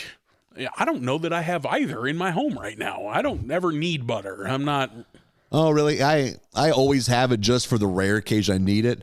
But there's been plenty of times I've went to go get that butter and it's long past any useful date. Yeah. I might have a stick in the freezer, but I don't use butter really. Yeah. I'm trying to think what I would, but that's going to get a boring conversation. What do we use butter on? Man, I think in my deep-seated mind, I just can't be trusted with it in the house. So just taking it out into the tub. Out of the freezer into the hot tub, just like, just you kicking at the shower controls with your feet, got a giant tub of Gojo and you're just washing all the butter off you. My teeth are all gummed up. Letting the steam soften the stick so I can get it down my throat. Marlon, you can take bites of that. You don't have to just pelican it. You ain't got to give the cast clay guck. So we're at the Van Houtens. Jesus Christ. Just started this episode. So she's picking up Bart, and Luann Van Houten starts telling about, like, hey, we take this, multi-family vacation down to Costa Rica every year, and you get Marge's inner monologue of like, oh my God, it's happening. Cool. I've waited for this invitation for so many years. This is the only reason Milhouse and Bart are allowed to be friends. And Luann invites Marge to Costa Rica. Well, not just Marge, but the Simpsons. Marge is fucking psyched. She is so hype about this vacation. She goes home like, oh my God, kids, we're going to Costa Rica. Here we go. Lisa is up at overhears that night Marge and Homer talking about how insanely expensive this trip is, and can we even afford it? Should we even do it? And this is where, like we mentioned earlier, Marge is like, fuck yeah, caution to the wind, fuck it, it'll work so out. rare. Homer is the financially sound one here. I think he even at some point mentions, like, you know what, you're right, I'm sick of being the responsible one in this marriage. Let's do it. When he's going through their finances, he's like, we got a mortgage, we got a reverse mortgage, I think the house is owned by the car. That was good. Such a good line. Yeah. Lisa overhears all this, and Lisa, of course, a huge worrywart. Now Lisa is freaking out about, can we afford this vacation? This is who I was as a child. Yeah, like I was a child worrying about adult problems all the time. Yeah. As if I had any effect, if there was anything I could do. Yeah, as if you had sway in the situation at all. Yeah, if I overheard any manner of like hardship that my parents were having, like I would take that on. I'm 8. Like, what am I going to fucking do? Is this microwave saving us the most amount of money possible with electricity? Sometimes it's better to buy a new one because they're more efficient. Are you sure we shouldn't switch to halogens? Oh. You with the fucking birthday hat on at your birthday. All the other kids slowly walking towards the door. Save those candles, Mom. We can reuse them. Don't throw them out. Carefully taking the tape off of the fucking birthday wrap paper. We can reuse this wrapping paper. Yeah. Oof, that's something to witness. I think we might have done a little of that. Reuse wrapping paper. No, what my mom did, she went to bags, like the Christmas gift bags. Yeah. It's nice, but there's something about ripping into a present. That's a good feeling. Well, I mean, a gift bag's also got tissue paper in it. You can rip at that. That's fun. Yeah. Not the same. I agree, but it's a reasonable facsimile. Yeah. Oh, absolutely. Also, something a worried child would say. Like, a reasonable facsimile. Convincing your other siblings. I like opening presents. Come on, guys. That's a reasonable facsimile. Listen, Hydrox cookies are a reasonable facsimile to an Oreo. I once played shitty slot machines at a casino in huge air quotes in Montana where the snack layout was Hydrox cookies, Nutter Butters, and Jolly Ranchers. One of those isn't a snack food. Has to be. The only reason those are the options is because that's what the bar manager likes. Sure. Because that combination makes no sense. Listen here. Hard candy is not a snack. Like, eating 6 Hydrox and following that with a Jolly Rancher sounds so ridiculous. We're just taking a handful of Jolly Ranchers and crunching them down your head. Yeah. Fuck, I like a Jolly Rancher. That is a good hard candy. I'm good with a Jolly Rancher. Yeah. Grape. Yeah, I mean, I like them pretty much all, but grape might be my number one. Yeah. Grape is my number one.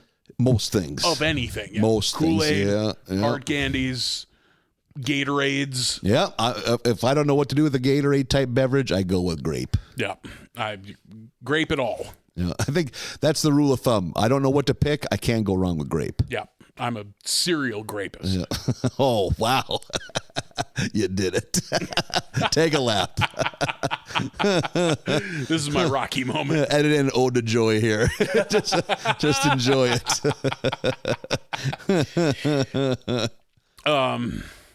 I forgot what I was going to say. I had more. Oh, Nutter Butter, top shelf. Fuck, Nutter Butter good. Nutter Butter better than an Oreo. Ooh, hot take. I can't. For me, it's a separate but equal type thing. They're different lanes, but they're both a tasty treat. Are we talking cookie apartheid right now?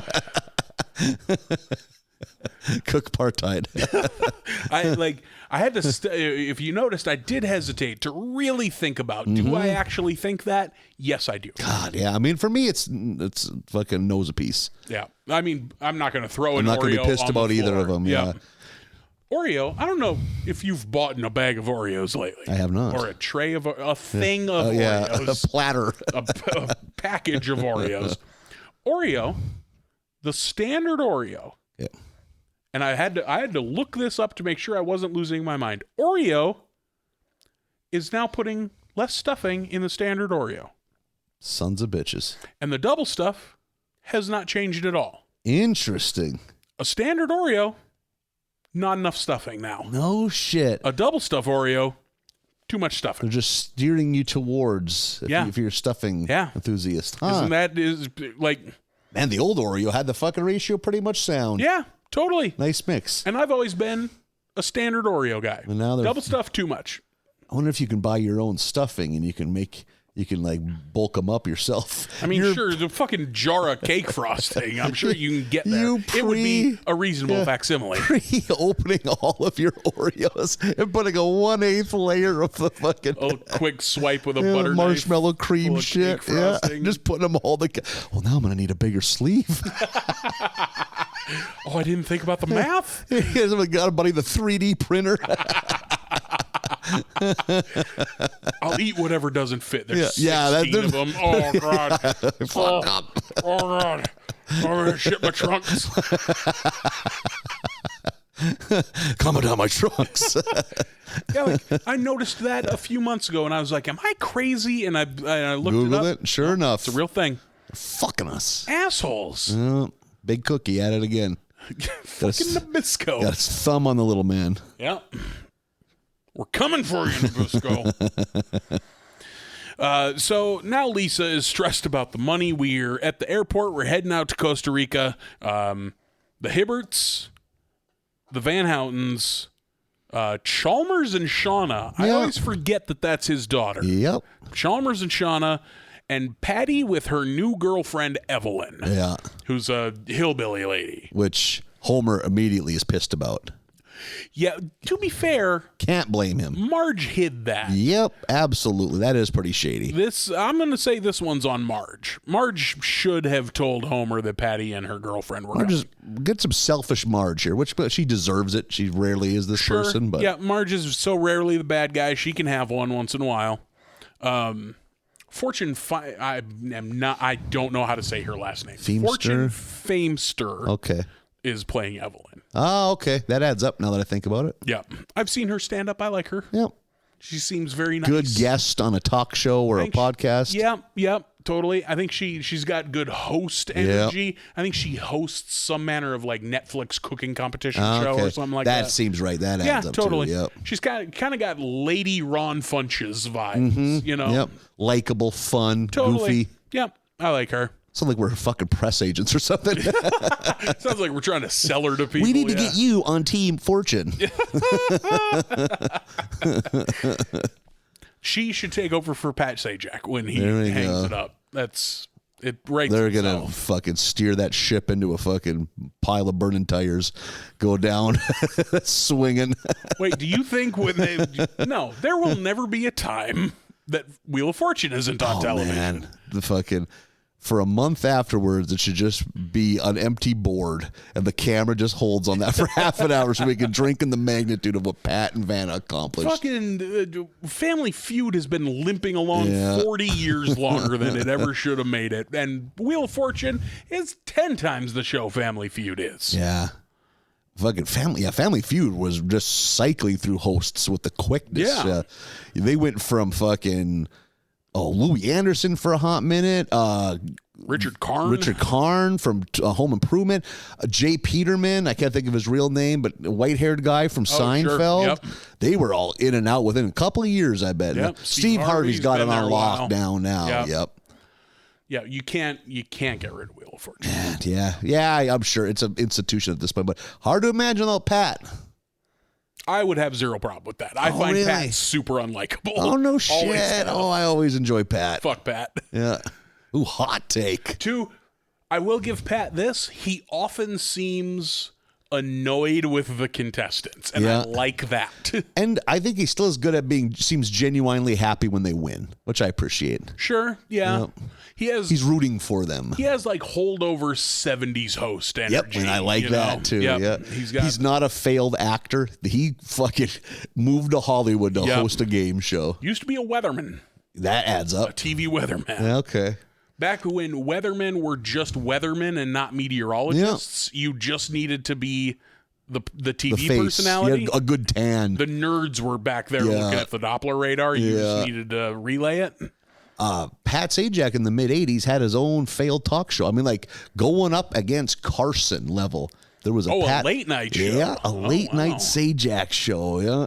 I wonder if footage of that exists. It has to, because it was that. There was a handful that all went up against Carson and failed. There was that one. Arsenio? Well, Arsenio kind of at least found a market and made it for a handful of years. There was Robin Thicke, his dad, Alan Thicke, the dad from Growing Pains. Yep. Thicke of the Night. Oh. Sang his own theme song. Oh, this keeps getting worse. Yep. Would this have been around the time of the Magic Hour? No, about a decade prior. I remember the Magic Hour. That's mine. I remember watching, because it was on perfectly when I was going to bed when I was like 16. It was a show I could fall asleep to. I think on ABC. It was like a syndicated thing. Watching him stumble. Sheila E. was the band leader, and him. There's one.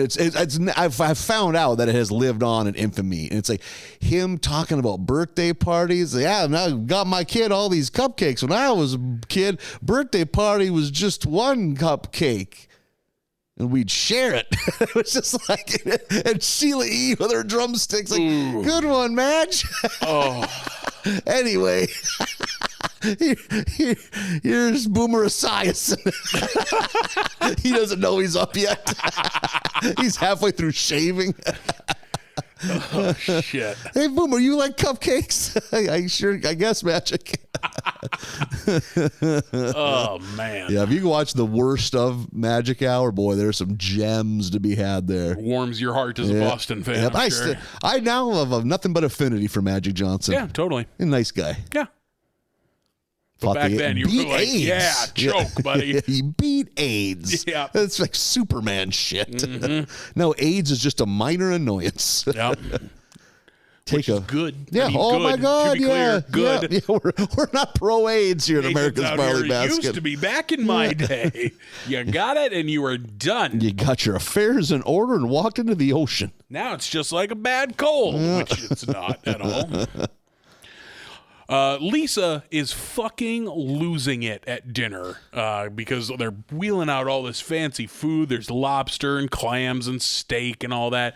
And Lisa, throughout this whole episode, is just like twirling her hair too tightly. She's just wound so tight at how much this is all going to cost. It's at this point we learn the method here is that Kirk just pays for everything and writes it down in his little ledger, and then at the end of the trip, everyone settles up. Not a bad method. That's a good method. Very easy method. Yep, I'm into that. And I was like, I remember thinking at this point, like, I have questions about how Kirk... Yeah. That's my note. How the fuck are these idiots paying for it? Yeah, how are you affording all this? And Kirk usually doesn't seem so nice. Mm-hmm. Like, something's afoot. That didn't occur to me. I was just like, bad writing. This is not the... Like, this should be the Hibberts or something. Yeah. You know? No, I figured it's like if it just ended up not being addressed, that would have been appalling. Yeah. I was like, they have to acknowledge this, don't they? So I just kind of sat with that as we went along. And to be fair, we get there. Yeah. While they're at dinner, both Homer and Evelyn are bored, so they start watching something on their phone, and they're both watching a bags tournament on television, or on their phone on television. I don't like that people call it cornhole. I think that sucks, and I think people should stop calling it cornhole. I'm a live and let live cornholiest. Cornholologist?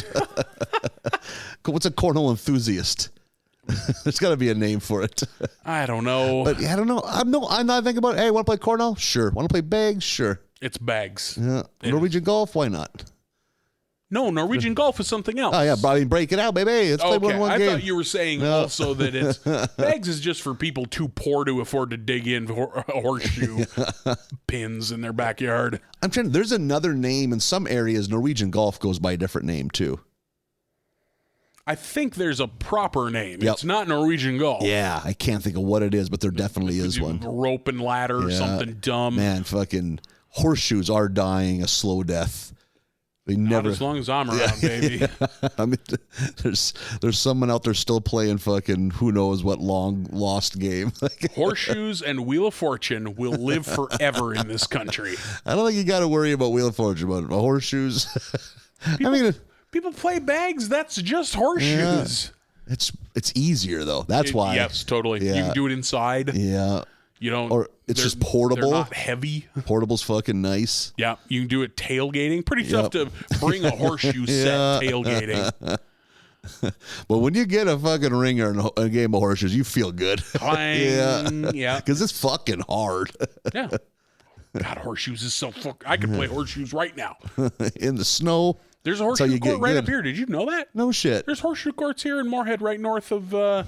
there's like those two big buildings on First, as if this means anything to the listeners. This is an solid gold radio. There is, but yes, just north of here, there's horseshoe courts. Good. So for everyone listening, if you're interested in you're in Moorhead, Minnesota, or near it, it's worth the drive. A horseshoe vacation, a little weekend trip. Yeah, if you are as close as, let's say, Omaha, it's worth the drive to come get play to Moorhead and play these horseshoes. Courses are so well maintained. Yeah. Sand is raked weekly. I can't vouch for that. Yeah. I really can't. So Evelyn and Homer are both like, oh shit, you like corn? They say cornhole. I'm going to keep saying bags. Oh, you like bags too? And yeah, so, maybe Homer and Evelyn are hitting it off. And they do the next day. The whole gang wants to go for, I think, a hike or something. Mm-hmm. This is the part of vacations that I'm like, not here for. Like, no, I don't want to go on a fucking hike with the group. I want to sit on the beach and drink rum with fruit and an umbrella out of a coconut and read a fucking book or something. Shit in my trunks. That's the time it's okay to shit your trunks. You only go to Mexico, only go to Costa Rica once in a lifetime. Shit those fucking trunks. Like, I apply for comedy festivals all the time, and they always have some manner of like, oh, there's all these activities. Come on a hike. Absolutely not. Never ever. Are any of these comics going on hikes? I wonder. When they go to these comedy festivals? I see some people at these mics that smile too much and seem to have too much going on. And they're in too good a shape. Yeah, and they're not funny. Wearing clothes that fit. Yeah. A comedy is for ugly people, goddammit. Sad, forgotten, lonely people. Yeah. Mentally ill, very sick. Malnourished, over or underfed, never properly nourished. Never in the green zone, always on either side of it. So Homer and Evelyn, neither of them want to go on a fucking hike or whatever, and so they get jay-wasted at the beach, and boy, do they! That was fun. when everyone gets back and they open the door to the villa and they are passed out and there's monkeys everywhere and they are so sunburnt. Yeah, the sunburn animation was good. Yeah, because I was like, why does that look so funny? It's because it's red on yellow, not red on white. Yeah, so the coloring is so weird. But still, you can identify as, they're super sunburnt. Neither Marge or Patty are happy about this. Marge is like desperate to get this perfect photo by a waterfall. At a waterfall. And I think this is a real thing. Like, I just want this photo to make everyone else jealous. Yeah. Oh, totally. Like, I live for this, to be like, oh, look at my Instagram, and people get jealous about it. Which is a shitty thing to think. Yeah. The group all kind of goes off. They're going to go on this hike and go take this waterfall photo. Marge is insistent that Homer behave because this picture has to be perfect. Bart comes up on Lisa, and she is curled up in the fetal position in that chair. And he's like, what are you doing? She goes, I'm practicing sleeping in the car because we're going to not be able to pay for this trip and sell our house, and we'll have to live in the car. Freaking out. Yeah. Bart gives her a little pep talk. He and Lisa are going to go upstairs and break into Kirk's room and steal the ledger in order to see how much money this is all costing. What the damage is. Yeah. This is where this episode really starts to pick up with a lot of balls in the air. Yeah. So if I miss anything, let me know. the gang, the parents all stop down at a river. Kirk drinks river water and immediately gets fucking sick. Yeah, man, you're not supposed to drink fucking river water. Evelyn slips Homer some booze into his little water bottle, and he's supposed to be being behaved, so that's no good. She's a bad influence. Yes. She's fun. She really is. She is fun, though, yeah. The kids get into Kirk's room by like Batman grappling up the wall, and it's a great joke because it's like, what are you using as a grappling hook? And it's one of Patty's underwire bras and a drawstring from Homer's swimming trunks. She's like, is it long enough? And Bart just kind of looks at her, and he hooks it up there, and then it shows the string winding out for way too long. Yeah. That was a fun joke. Once they're up there, they look under the bed and they find this briefcase, and it's full of these stone spheres, these like perfectly made stone spheres. And Lisa, either here or later, I forget which, is like, oh, these are some kind of ancient artifact and nobody knows what they're for. Why does Kirk Van Houten have them? Fair question. Yep. Kirk comes in and he's laying on the bed all writhing, and the kids are hiding under the bed. And I love Bart this whole time has had a machete. Yeah. Because Bart... That's how Marge sold it to him. That is exactly... She's like, they have machetes. Like, that's how... Little boys get to carry them. He's been going around with a machete this whole time. And that image of him, like, hacking off a foot of Kirk's bed and it falls over, and then they make a break falling for it. and hitting the ground is so good. God damn it.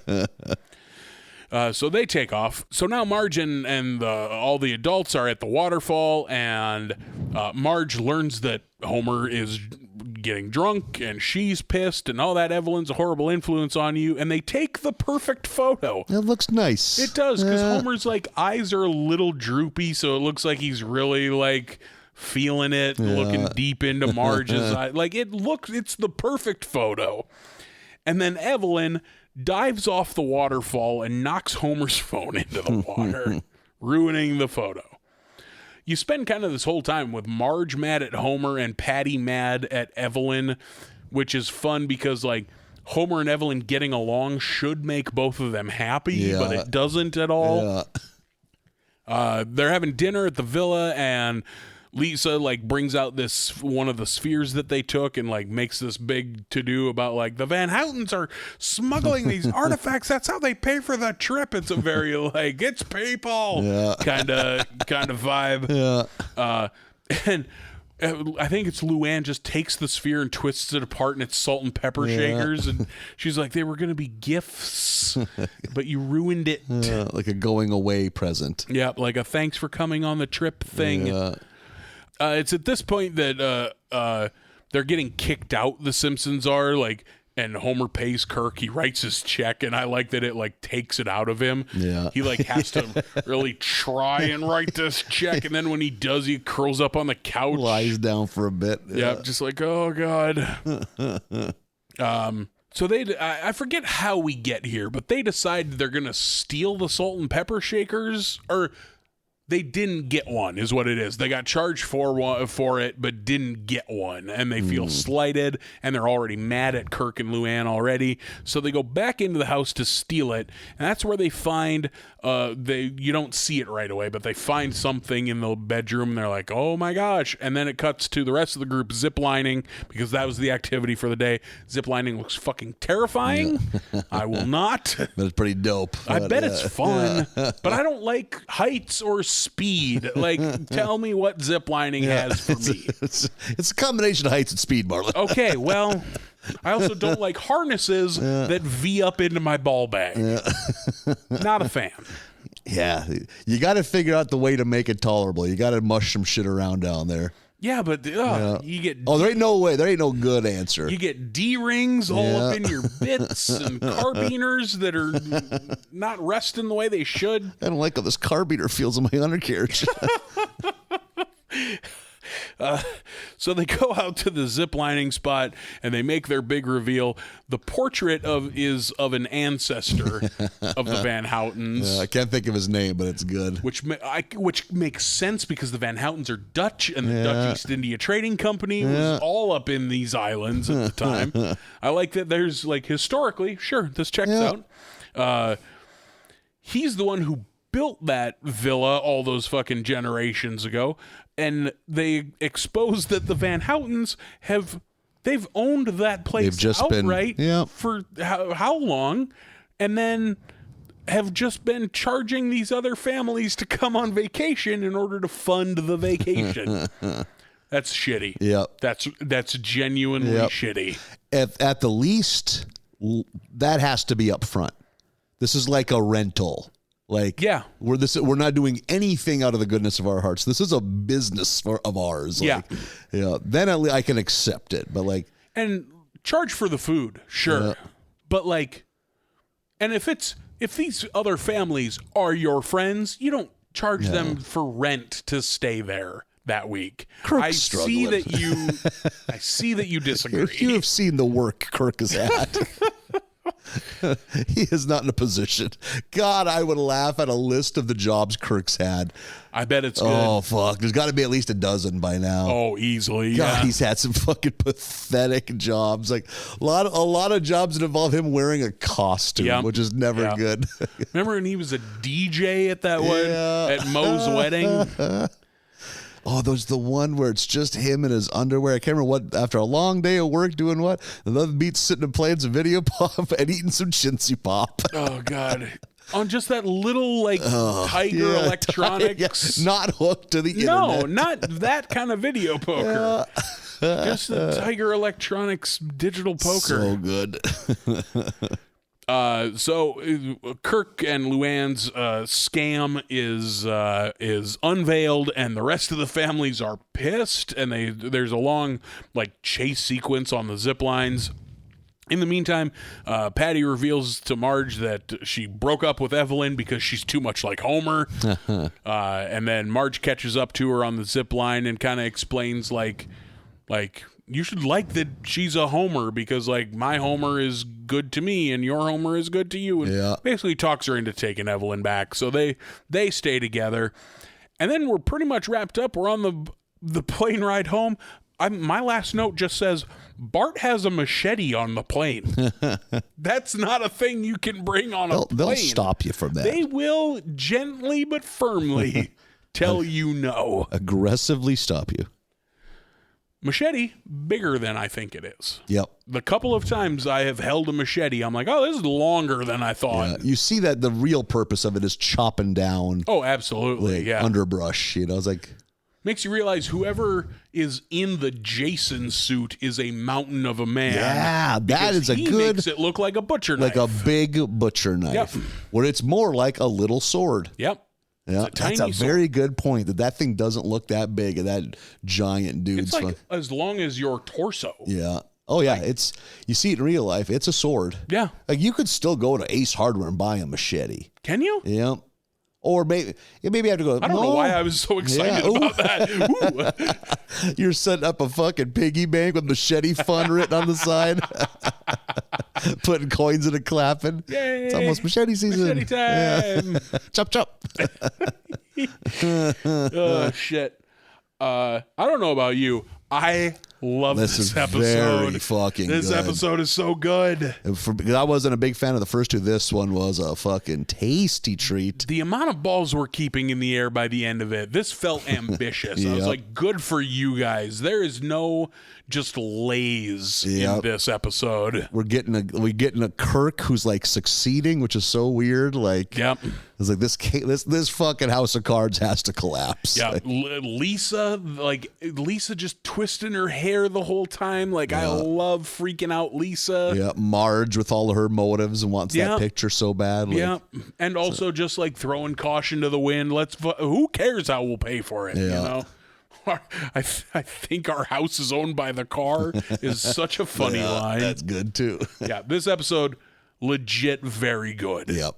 This is the kind of one we get one or two a season this good, I think. Yeah. I struggle to off the top of my head tell you what the last time I liked a single episode this much was.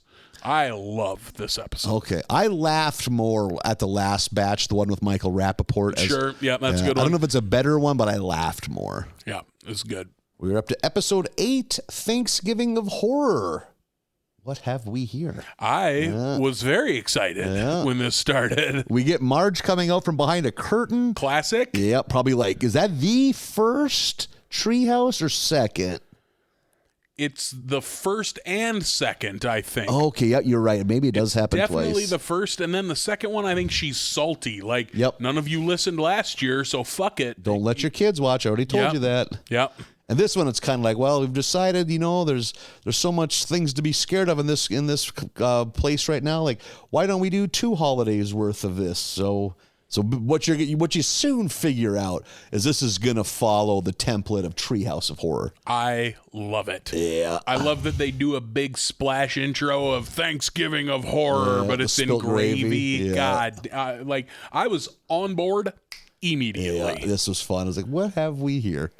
And I was like, is this going to be some kind of deep fake where it doesn't end up being this? But nope. Nope, it just is this. You get what you want sometimes. And I marked out right away because I know that you like this film. Yep, that absolutely this first I do. one's based on. This first one is a Gobbleptico, or a Gobblepto. That's a stretch. Yep, it's tough.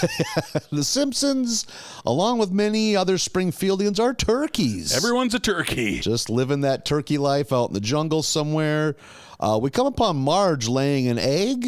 Bart and Lisa in turkey farm already there. So one assumes that someday this egg will be Turkey Maggie. Yep. Everything's cool until Chief Wiggum, who is dressed as a pilgrim, Yep. and the 2 deputies show up and begin blasting the fuck out of the breaking necks, people getting their heads shot off. Like that very first one, which is it's Ned and Maude coming over, and it's like Maude's head just explodes into a bloody mess, and it's in slow motion. So fucking and just like in the movie, it goes from just fucking placid to chaos immediately. And Turkey Homer finds a hole for Lisa and Marge to hide in. I think he throw some branches over it or something like that. And he's going to get the egg because he wants to save the egg too. And that's when he's captured by Wiggum.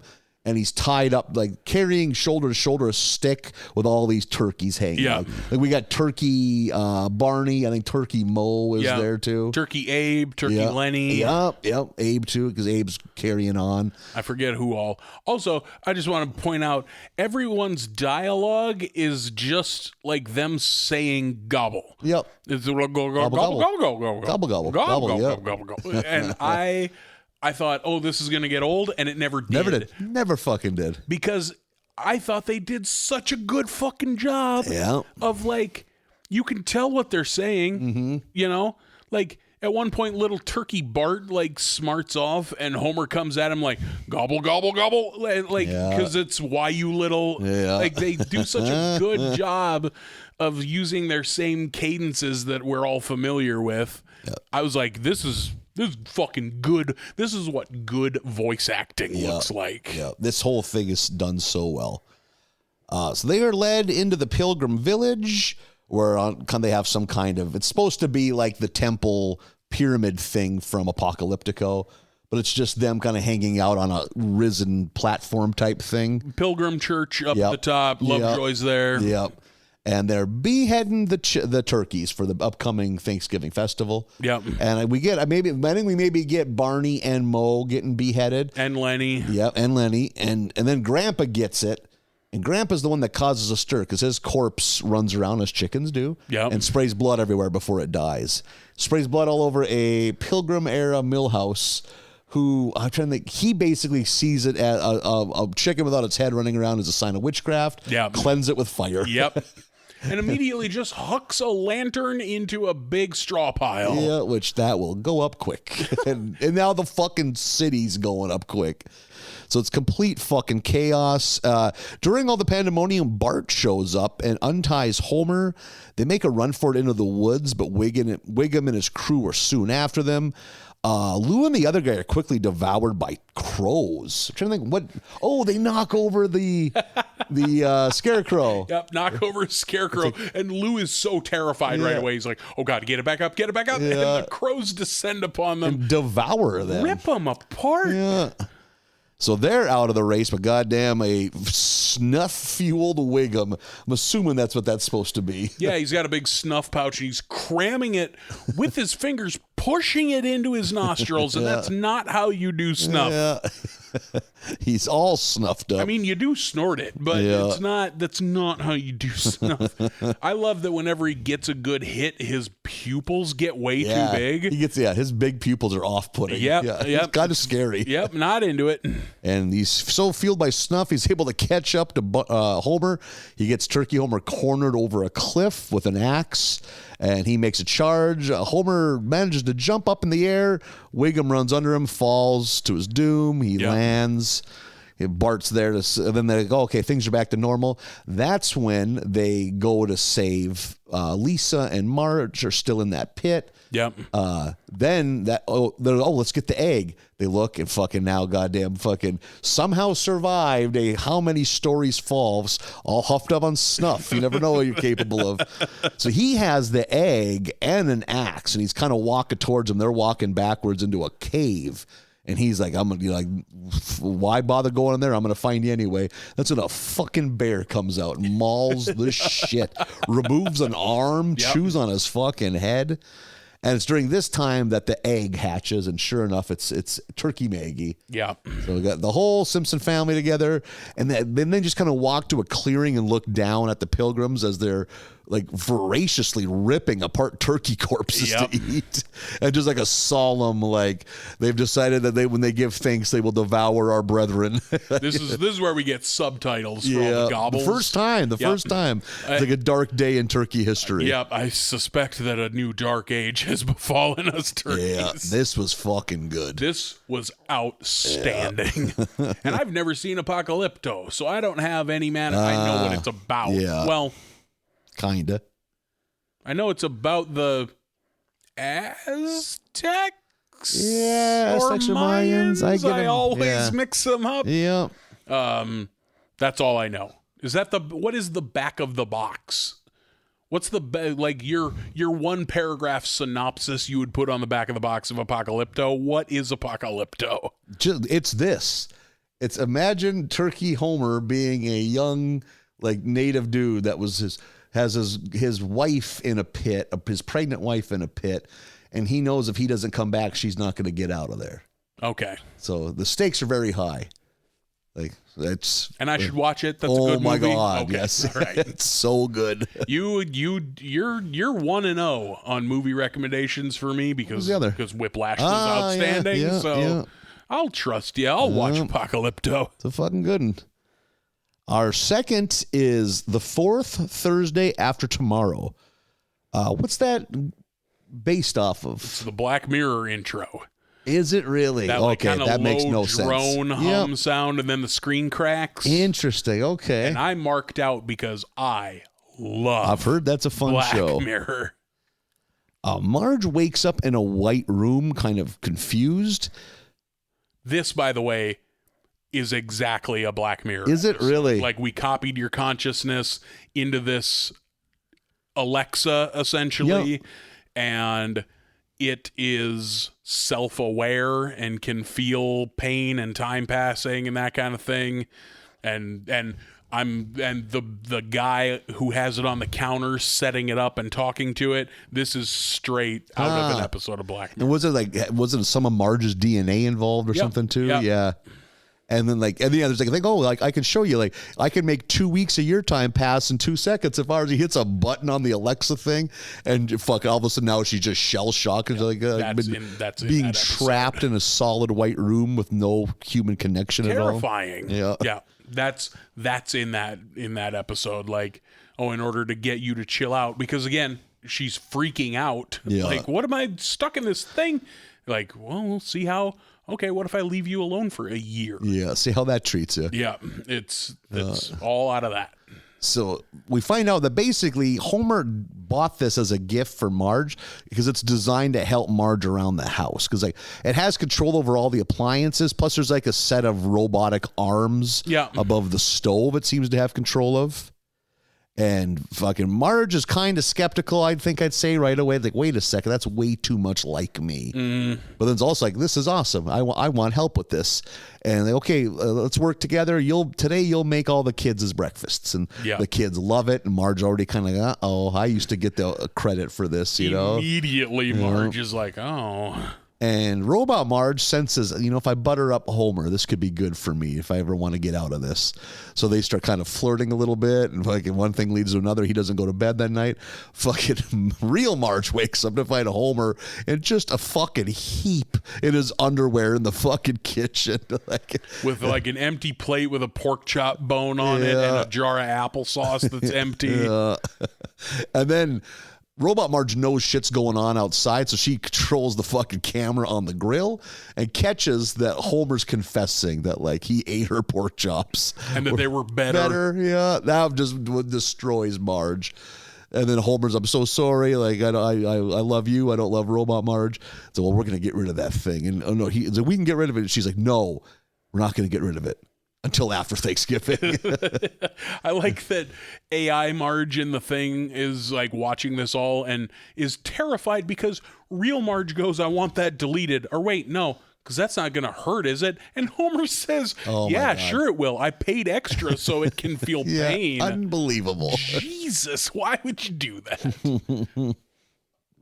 So now Robot Marge is terrified, but she's trying to make a plan what I'm going to do. But first things first, I'm going to make the best goddamn Thanksgiving dinner these people have ever had. And by God, she does. And because it ain't just for the fam. They invite 10 I think family. the Hibberts are there. Yeah. Mo is there. Mo, I think maybe Lenny and Carl are there too. I think we've covered that canonically Mo comes to Thanksgiving at their house. I think so. I think you're right.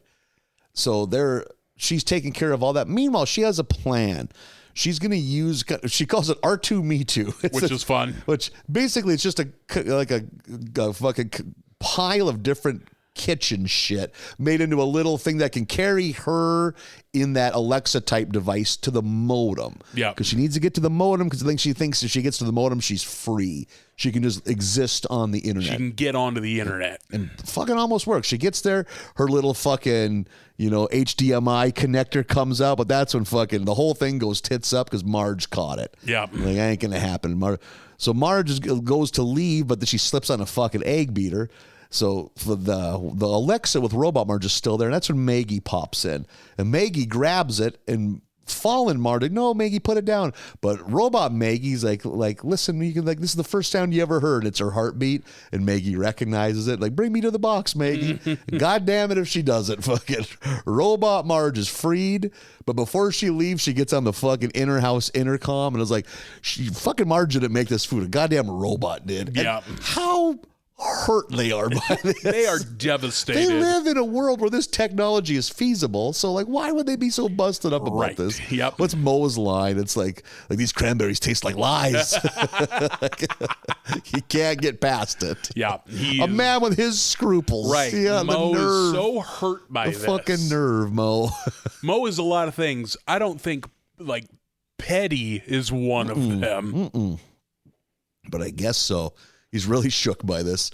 And we get Marge very sad. She's very sad because she wanted to impress everyone, and everyone left in a huff. And Homer's trying to like be sympathetic about this and that. It's okay. And then his fucking face falls off. It turns out he's a robot, which that kind of felt unnecessary. Yes, agreed. Yep. It's like, why? That was a hat on a hat. Yep. We don't need this. Cut to, I did like Robot Marge being free. Like, all the world's information is at my fingertips. What will I do? And it's like she just goes into Etsy. It's like, oh, an old lawnmower made into a planner. Yeah. Because Marge is a mom. I really like this episode. Yeah. Maybe it's because I really love, it's funny, I really love Black Mirror, and that episode of Black Mirror is top 3. That's shit. one of my favorite episodes. How many seasons of that show exist? 4? Oh, no shit. Maybe 5? Always a Netflix joint? As far as I know, yeah. Okay. They got 4 or 5 seasons and then the movie. Really? They have a choose your own adventure movie. No shit. It kind of plays like an old FMV video game, and that's fun. Oh, and you just use your Roku remote? Yeah, or? just use your remote. Interesting. That is kind of fun. Yeah, I would have just preferred another season of Black Mirror instead of that thing, but it's still good. They also, right at the end of the episode, reference one of my other favorite episodes of Black Mirror, which is they show them all get their phones out, and it shows the window with her social rating that's going down. That's what that's from? That's a different episode. Okay, I was wondering. That seems like a weird add-in. Okay, that makes sense. You can watch her number plummeting. That's from a different episode where all of society runs on this star rating that you give other human beings. Good point. I kind of figured that had to have been from something. Yeah. Big fan of this. How about the third one? The Last Thanksgiving. Lisa is the captain of some gigantic, hard-to-comprehend size spaceship. Apparently, we find out through little Lisa in her monologue that due to our attempts to curb global warming, we inadvertently cause another ice age that just destroys the planet. So the spaceship is full of human. I think it's maybe called like the Last Hope or something like that, or Humanity's Last Hope or something like that. It's like the human arc. Yep, basically. They're trying to get out, find some new place to settle. They got all the ingredients they need to try to grow shit and start a new life. For some insane reason, they wake up the kids first. The kids' cryo chambers all open up, like in the movie Aliens, which I'm a huge mark for. Yep, I figured you would enjoy this. And they all got like the utilitarian jumpsuits, which is a total Aliens thing. Yeah, a lot of Aliens references in this one. And they start looking through like, oh, let's make something to eat. Fucking they're throwing shit into the garbage chute that goes out of the spaceship. Like, I think it's Earth's Last Tomato Seeds is the package. And fucking Milhouse's like, that's more of a summer food. And he just launches it into space. As somebody who doesn't like tomatoes, I was okay with that. Although I do like tomatoey things. Yeah, so. I think it's Bart. Wait, it's Thanksgiving. Let's try to put together a Thanksgiving dinner. So that's the goal. They find one can of cranberry sauce. The name of the company on it is so good too, but it's lost on me now. Oh shit, you're right. Like an old grandma on the front of it. But it has like a name that is incongruous doesn't fit it at all. Yeah. But like, shit, I forget what it is. They're like, well, we can't just have one can of cranberry sauce. But then there's like a matter generator device. You put it in one, it'll repopulate into the next one. Basically, like two side-by-side microwaves almost. Yes. And before they're about to do it, a hologram Professor Frank pops up. Hey, designed that if anyone tries to use this on organic matter, it will cause all sorts of awful ramifications. And he's just fast forwarding through it. And it ends with, and the living will envy the dead, which is such a good line. And he's like, screw this. Bart just puts the cranberry solid goop from a can of cranberries, lands in there, hits the multiply button. It doesn't happen. Like, well, what the fuck? And then all of a sudden, the cranberry just starts kind of vibrating and just flops forward. And all of a sudden, sucks the bones from Milhouse's fucking arm. Insanity. Now he has this just floppy fucking windsock arm. So they take off screaming. They find, I think it's Nelson and Lisa working on some project, and fucking they're carrying on. And fucking Nelson doesn't believe, or he doesn't give a shit about what he's saying. And then the fucking thing comes down through the fucking ceiling, sucks his skeleton out through his fucking mouth. So this Nelson skin puppet falls on him. It's fucking gnarly as shit. So now they're running around fucking losing their fucking shit. And they find, like, through the glass. And I don't even know if this is from Aliens. You know what it reminded me from? The scene in Independence Day when the alien comes alive and kills all the scientists inside. Yeah, it definitely has that vibe, like when they're stuck on the other side of the glass. That's kind of the vibe I got. Because all the other kids, we got Ralphie, we got Gunter, Sherry, and Terry. They're all excitedly waiting for Thanksgiving to get served, and that's when the cranberry monster comes through the vents above and goes fucking ham. Yeah. It consumes the fucking skeletons of a dozen children. So now it's the size of a fucking 2 Clydesdales. It's fucking humongous. And I think also they fight because it's gelatin based. It consumes bone. Because it's made of horse bone, yeah. So now it's Milhouse, Bart, and Lisa are freaking out. They're like hiding in a storage closet. They get a knock on the door. They're very tense. They don't want to answer it, but they poke out, take a look. It's fucking Martin. Hey, I found an escape hatch. We can escape. So they follow him all excitedly, try to get out of there. They go through a door. The door closes. Fucking Martin like breaks it so they can't get out. It's just giant canister-sized space escape pod. Yeah. And then you made to look like a can. Yeah. Like a cranberry 20-foot comes in. Yeah. Yeah, like food can. And when you see the thing writhing on the top of it, like the cranberry monster, like, what are you doing? And he's like, there's no escape. This is how it has to be. It's like we need to get this thing out into the world. And it's like, and it's straight from Alien. It's like, you admire it. It's Ash's speech about I admire its purity. Yeah, he's like, because there's always one of these in every, especially space horror. Yeah, there's always one guy who's like, it's the perfect specimen. It's not held back by the morality of a dying species. It's just a good way to. It's not encumbered by. It's like the speech is good, and it's pretty much on the nose for fucking Ash's speech in the first Alien movie. Yeah, you also got a good Aliens bit. Right when they're hiding in that room, and then Martin comes to get them. Milhouse is doing the Bill Paxton "Game over, man." Oh, you're right. He's losing his fucking mind. Of course, Milhouse is. Yep. God, that was good. And the animation of him unzipping his spacesuit and just walking naked into the backwards, goop, and it just debones him and flings his skin against the fucking door behind him, and it flips down like a fucking wacky wall walker, just a hollowed out fucking Martin husk. Yeah, god damn it, that was so good. And then Milhouse is gonna maybe it's just scared. And it kicks the fuck out of Milhouse. Just picks him up and starts slamming him around. Milhouse's plan is he's distracting it. I wasn't trying to distract it. But that gives him time, at least. That's when Bart takes a forklift and pushes the can into like a space, like a... That's the name. Airlock. Thank you. Into the airlock. That thing flips out and bursts past Bart into the fucking can. The can is home for it. And they shoot the fucking can out into space, but not before that thing. Cranberry monsters and grab part of the ship, rip a huge hole in the hull, and that gigantic ship crash lands on a new planet. All the adults, the pods are everywhere, but they all pop out. They all seem to be doing okay.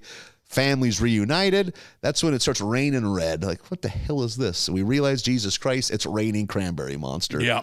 And the only thing I think is weak in this whole thing is this fucking ending. Yeah. Like the monster rises, but then like these alien species show up talking their alien language, holding out bowls, and the cranberry monster just splits into a million parts and happily fills all the bowls. Because it wants to be eaten. Yeah. That's its whole thing. That part was fucking dumb. Such a wet fart ending. Yeah. To something that was so fucking good. Yep.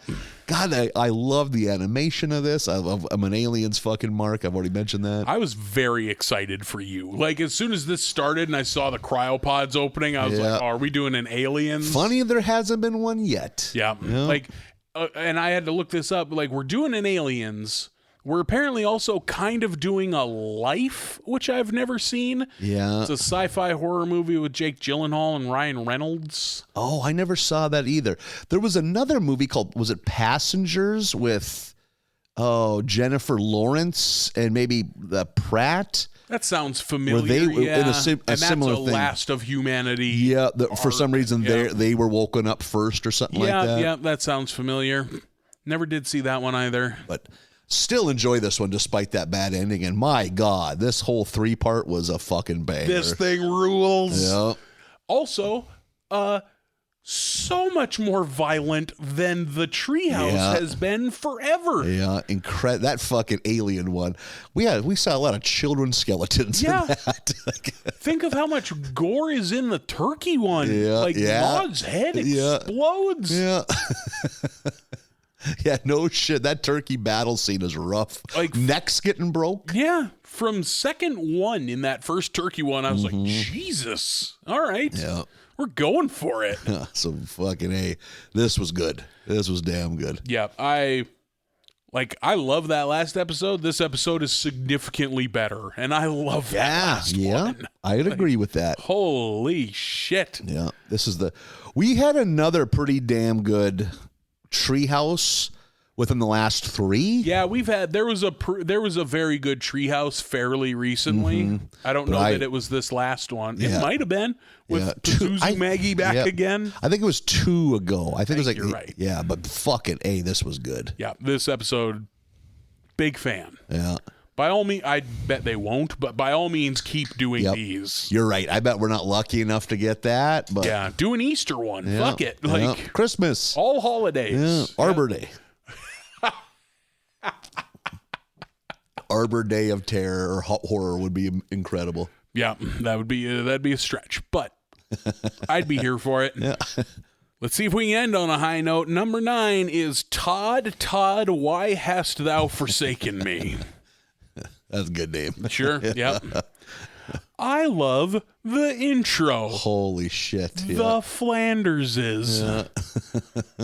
And I love that, like, nothing goes wrong in the intro. Yeah. Like, there's no kind of scattered, hectic shit going on. The song is so good, too. Yeah, the song is just soft and nice. He's in touch with God and he has a rockin' bod or something like that. Amazing. Yeah. And, like, you know, like the scene where Marge pulls into the driveway and runs into Homer and knocks him through the door. Yeah. No, he just pulls into the driveway and gets out. Yeah. We see on the garage, there's all the spots for all the tools that Homer's taken. Yeah. And there's a big box labeled Emergency Myrrh. Yep. That's so good. Homer, like, comes flying by during the intro asleep on his riding mower. Yeah. I was pretty hyped for this right out of the gate thanks to this intro. I was like, are we gonna do just the Flanders? Like, I thought in my head, oh, the Simpsons aren't gonna be in this episode. Yeah. Like, are we gonna do a full on here's the spin-off episode? Like, I think Aqua Teen into its run had the one that was just Carl's day-to-day life. Oh, I never saw that. Yeah, I think maybe like all you get is them on an answering machine. Okay. Yeah. I never watched a lot of that show. That show I never that was a little too adult swimmy for me. A little too random, dumb. Random, yeah. Like, I should go back to it and give it a try. Yeah, see if it's any better now. I love that shit, but it is definitely, it asks a lot of you. There's a lot going on. It gets really fucking silly. Yeah. And I'm very rarely here for really fucking silly. I'm not a silly boy. Not a silly boy. I'm a very serious boy, Nathan. You're a stern boy. I'm a stern boy. Lots of arms crossed. Mm-hmm. Furrowed brows. A lot of frumps. That's enough horseplay, fellas. Guys. Come on. I've always been this way, too.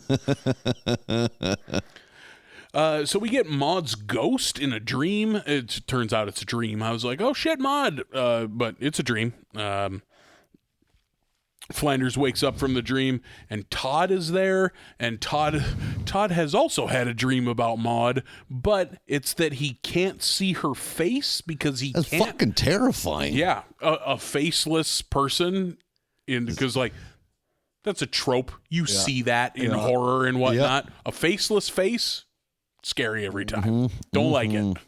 Whether it's in Doctor Who or there's a shot in Hannibal of Hannibal with no face, and I don't like that. There's some of that in Jacob's Ladder. Yes. There's some of that. Yes, there is. Man, I wanted to like that movie a bunch. Yeah. It's hit and miss, but the hit parts are fucking spooky. The hospital scene is fucked up. And I think a lot of movies have stolen the scares and used that, and they're like that fast motion shit, which I bet if you saw that for the first time in 1989, I bet that shit fucking rocked your fucking like a world. face whipping around, it's sped up and the frames missing. We've and all seen that in so many terrible new metal music videos by this point. And some great ones, probably. It's my favorite Spine Shank video has that. Also, like, I thought this was extremely sad. Yeah. Like my fucking note. Jesus Christ, this is sad so far. Like Todd has a nightmare about his mom with no face because he can't remember her face. Jesus. And he just doesn't see the point in praying because why pray to the person that took her away from me? You know? Like, this is a heavy episode. Yeah, no shit. It doesn't relent very much either. No, it stays pretty heavy the whole time. Todd is like super sad because he misses his mom, and yes, like you said, is like you can see some cracks forming in his faith about his, you know, why would I believe in God if he took mom away? Oof. Yeah. We get the kids coming to the front of the church at church to like do a little, I think it's called Pray for Me Street is what the sign says. Yeah. And Lovejoy's asking them all, like, what would you say to God if you met him? And like, they all give a cutesy answer, and they get claps, they get applause. And then he comes to Todd at the end, who, like, he doesn't say anything for a long time, and finally he hoarsely whispers, I'm sorry, I lost my voice from crying too much. Jesus. That's depressing. And Lovejoy, asshole, won't let it go. He goes, come on, you're my closer. Unbelievable. So good. And I can assume your church didn't do this, right? I bet we did some manner of bring the kids to the front thing at some point. It came late in my run of being a kid in church, but it was I think I got roped into go. It's like, Jesus Christ, I'm 14 years old. My fucking nuts have dropped. I'm just waiting for this to wrap up so I can go bust. There's a literal 4-year-old next to me. I weigh 270 pounds. Boy, a 270 14-year-old is terrifying. God, I wonder what I was tickling in those days. I was a good 240. I don't have a clue what size I was back then. No idea. Call up the fucking county you grew up, check the Marlin charts. Yeah. I know I was bigger than most. I was always a fat kid. I was always one of the doughy kids in my class, but I don't know that I was 270. I was always doughy and tall. That was always everyone eventually caught up, but yeah, fucking taller than most of the dads and fatter than most of the dads, squatting next to a fucking 4-year-old girl. Jesus loves me. Now that I'm thinking about it, that's probably what I'm thinking of. Going up and like, singing. We got the Sunday school classes up here to sing. Yeah. Maybe that's what I'm thinking of. So much forced singing. Oh, that's what your youth is forced singing. So much a good part of your childhood is singing against your will. School Christmas concert every year. Mm-hmm. Church every Sunday. Your kindergarten graduation was just your class singing songs. Like, unbelievable. Oh my God. Why did we have to sing so much? Music class. Sing every fucking time you had that shit going on. Yep. It just ends, though. That's just one day it just magically ends. One day you don't sing anymore. Yeah. Fucking. I go to church for the holidays. Fucking like, I'm going to sing. Look at this. Holding the hymnal. Singing a song. This is so ridiculous. I don't. I'm a grown man. I don't sing in church. Yeah. Well, I mean, I ain't belted out. I ain't loud and proud. Because I would can't love sing. it if you did, though. If everyone else stopped singing at once, you'd be able to hear me. It wouldn't be strong or confident, but the words are coming out. Just whisper, you're mumble singing. Yeah. Hosannas. Lots of hosannas. Glory. You kind of nailing it. That's what I'm kind of doing. Yeah. Why is this so long? Excelsius Deo. Most of that church been smoking too long to get all the way through that Gloria. And they make you work for some of that shit.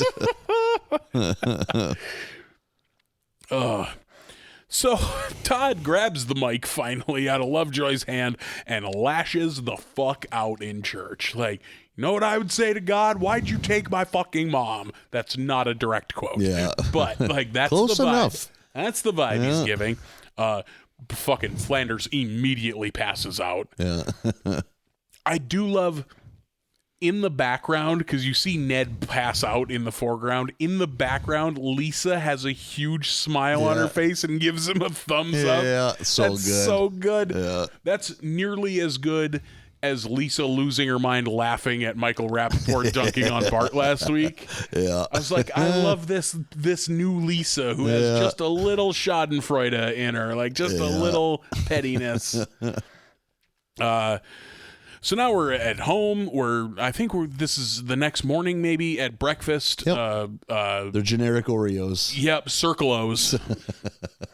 Ned is like trying to get his kid, like, come on, don't you give me an amen? Come on, after Grace, and he's fucking not having it. Todd's not fucking having it. Standing up for himself. We had a couple good jabs at organized religion in, like, I think it's Todd being like, you know, if church is God's house, but God is everywhere, why does he need so many houses? It's on it's also on a sign too in front of the church. Yeah.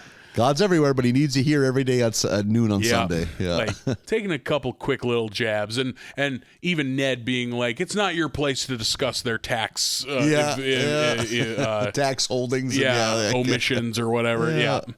Like, so we get a couple fun jabs. It's also horse shit that they don't pay taxes. Isn't that wild? Today's day and age. Unbelievable.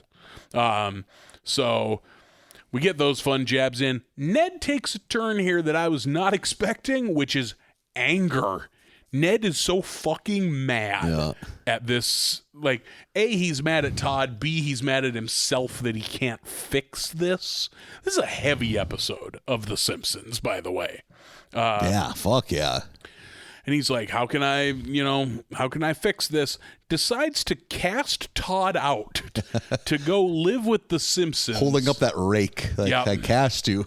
Because if he goes and lives with the Simpsons and sees how godless people live, he'll come running back. Yeah. Is the theory here. So he does. Todd has to go stay with the Simpsons now.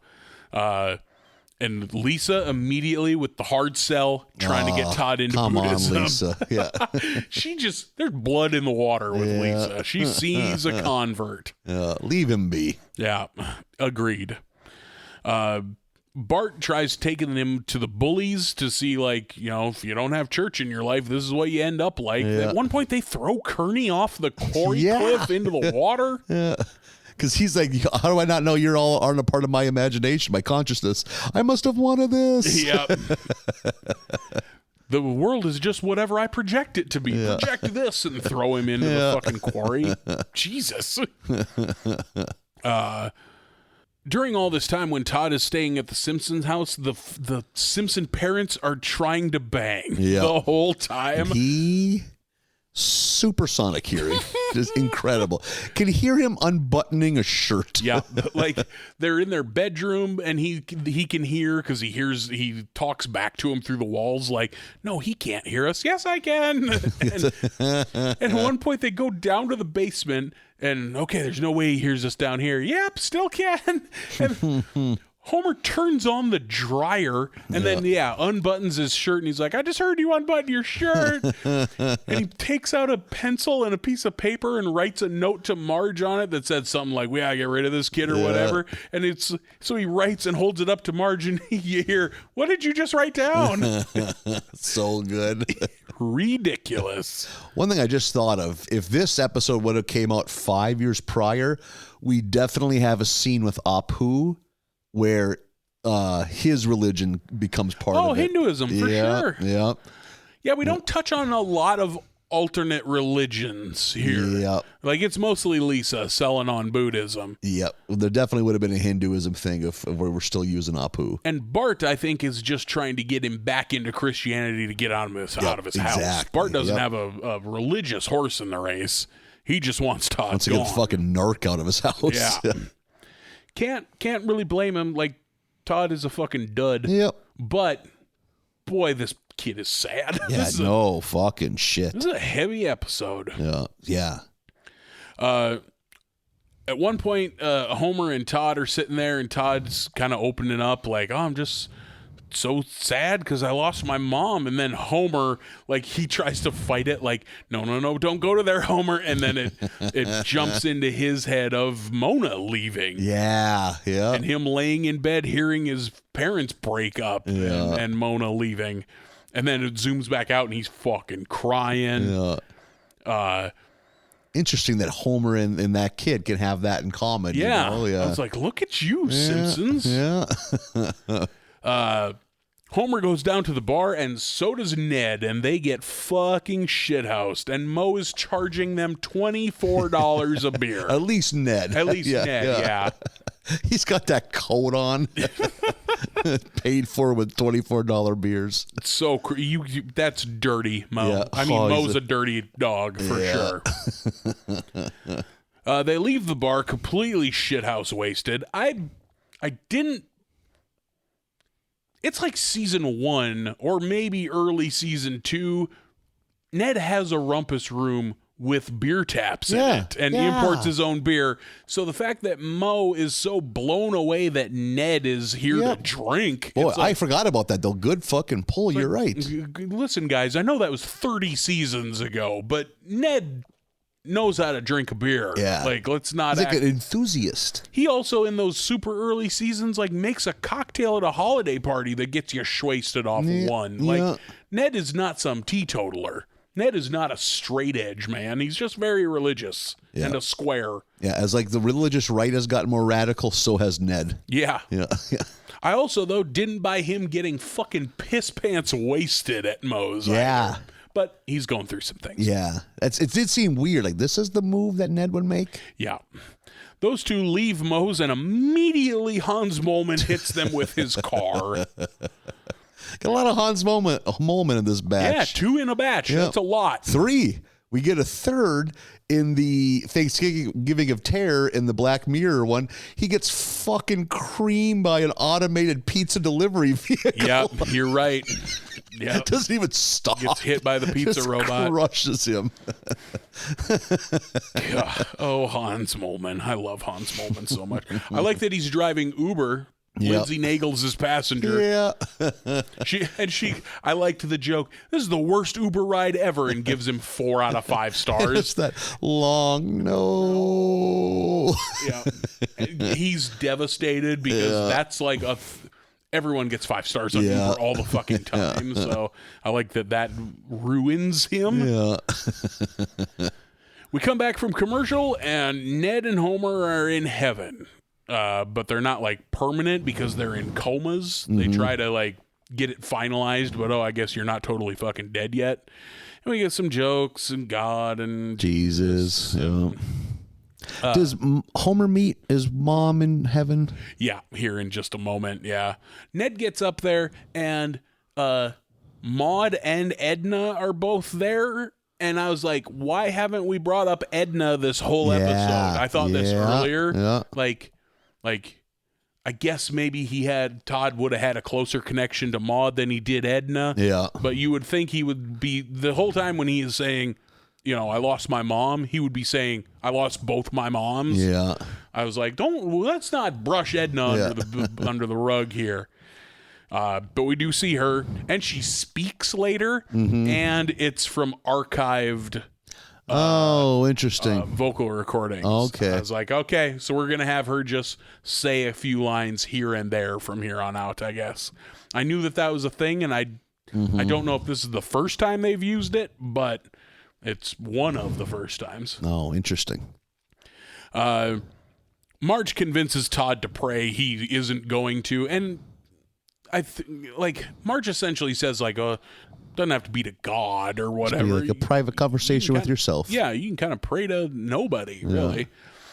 So Todd prays, and this works, and Ned hops down out of the clouds back into his body, and this is where Homer has that moment with Mona. Homer runs into Mona in heaven. I forgot again that she was dead. It wasn't that long ago that I had also forgotten she was dead. And it's Glenn Close. They keep getting Glenn Close for these lines. Fucking 28 seasons worth now. Yeah. Like, she's got to cost a lot now, right? She did then. Yeah. She was a big movie star in the early 90s still. I wonder what the cumulative total amount of money Glenn Close has made from The Simpsons. He's handless smattering of one afternoon's worth of work she's had to do. Has she bought a house off Simpsons money? Or at least a car? Paid off a house with Simpsons money? Yeah, she would have had to have bought, but I'm sure she could afford a car on what she's gotten out of The Simpsons. Because I'm sure she ain't working fucking industry minimum. Yeah. So they have, Marge and Homer have a nice moment, and then he comes back as well. And they're back, and the Flanderses are back together, and the Simpsons are back together. And then We get a little tail ender here of Buddha chewing out Lisa, like Alec Baldwin in fucking Glengarry Glen Ross. Yeah. Like, how could you not close on Todd? Like, Todd Flanders would follow a frog, you know? Like, what are you doing? And she's like, oh yeah, I couldn't get Todd Flanders, but I got you Ralphie, and brings in Ralphie. And he's like, what am I supposed to do with Ralphie? And Ralphie just goes, anything is nothing. And Buddha's just like, whoa. The end was good. I like that ending quite a bit. It is few and far between. I like the add-on, like the addendum. That was a good one. And then do we get Ma just floating over Ned when he's sleeping? It's Edna this time. Edna with like a quick ha. Yeah. It's going to be like this forever, or whatever she says. Yeah. Or maybe it is Ma. Maybe I have it backwards. No, I think you're right. I think it is Edna. Yeah. So good to see her. Good to see. Yeah, this is a fucking good episode too. Yeah. Not as good as the other two, but good. Ambitious. Yes. Yeah. You're right there. Pretty light on fucking laughs, big time. But like an ambitious, heavy episode. Very heavy for The Simpsons. This was like on a new special episode of The Simpsons kind ambitious of vibe. Opener too, with a new song and the Flanderses. Yep, that was very good. This was great. Yeah. I forgot to mention at the end of the Thanksgiving episode, we get just that creepy, ominous music with footage of the giant Bart balloon from the Macy's parade. Yeah, so good. It is so ominous. Not just immediately. But punch out of that I'm glad you did. It just hit me, and I had to say it before it left my brain again. Yeah, so good. So fucking funny. Yeah. Just that doomy, gloom music. And just simple video footage of the inflatable Bart Simpson on a skateboard at the Macy's Thanksgiving parade. And it's like SD, so it's kind of fuzzy. Like, it's clearly old footage. Like, that was fun. But that last episode, also very good. This is a good batch of episodes. Started slow, but really got good in the middle and the end. I really like the Costa Rica one and the Thanksgiving one. Yeah. I like this last one. It's not my favorite of the batch by any means, but it's a fucking good batch. If all these batches could be that good, we'd be fucking living like kings. Yeah, it's been a long time since we've had a batch this good, because there's no duds in here, I don't think. Yeah, like, I didn't care for that first one as much as I did. I'm less on that first one, definitely, yeah. But, yeah. It also, this batch made me realize I should rewatch Black Mirror. It's been a long time since I watched. I bet I'd enjoy that. I think you'd really like Black Mirror.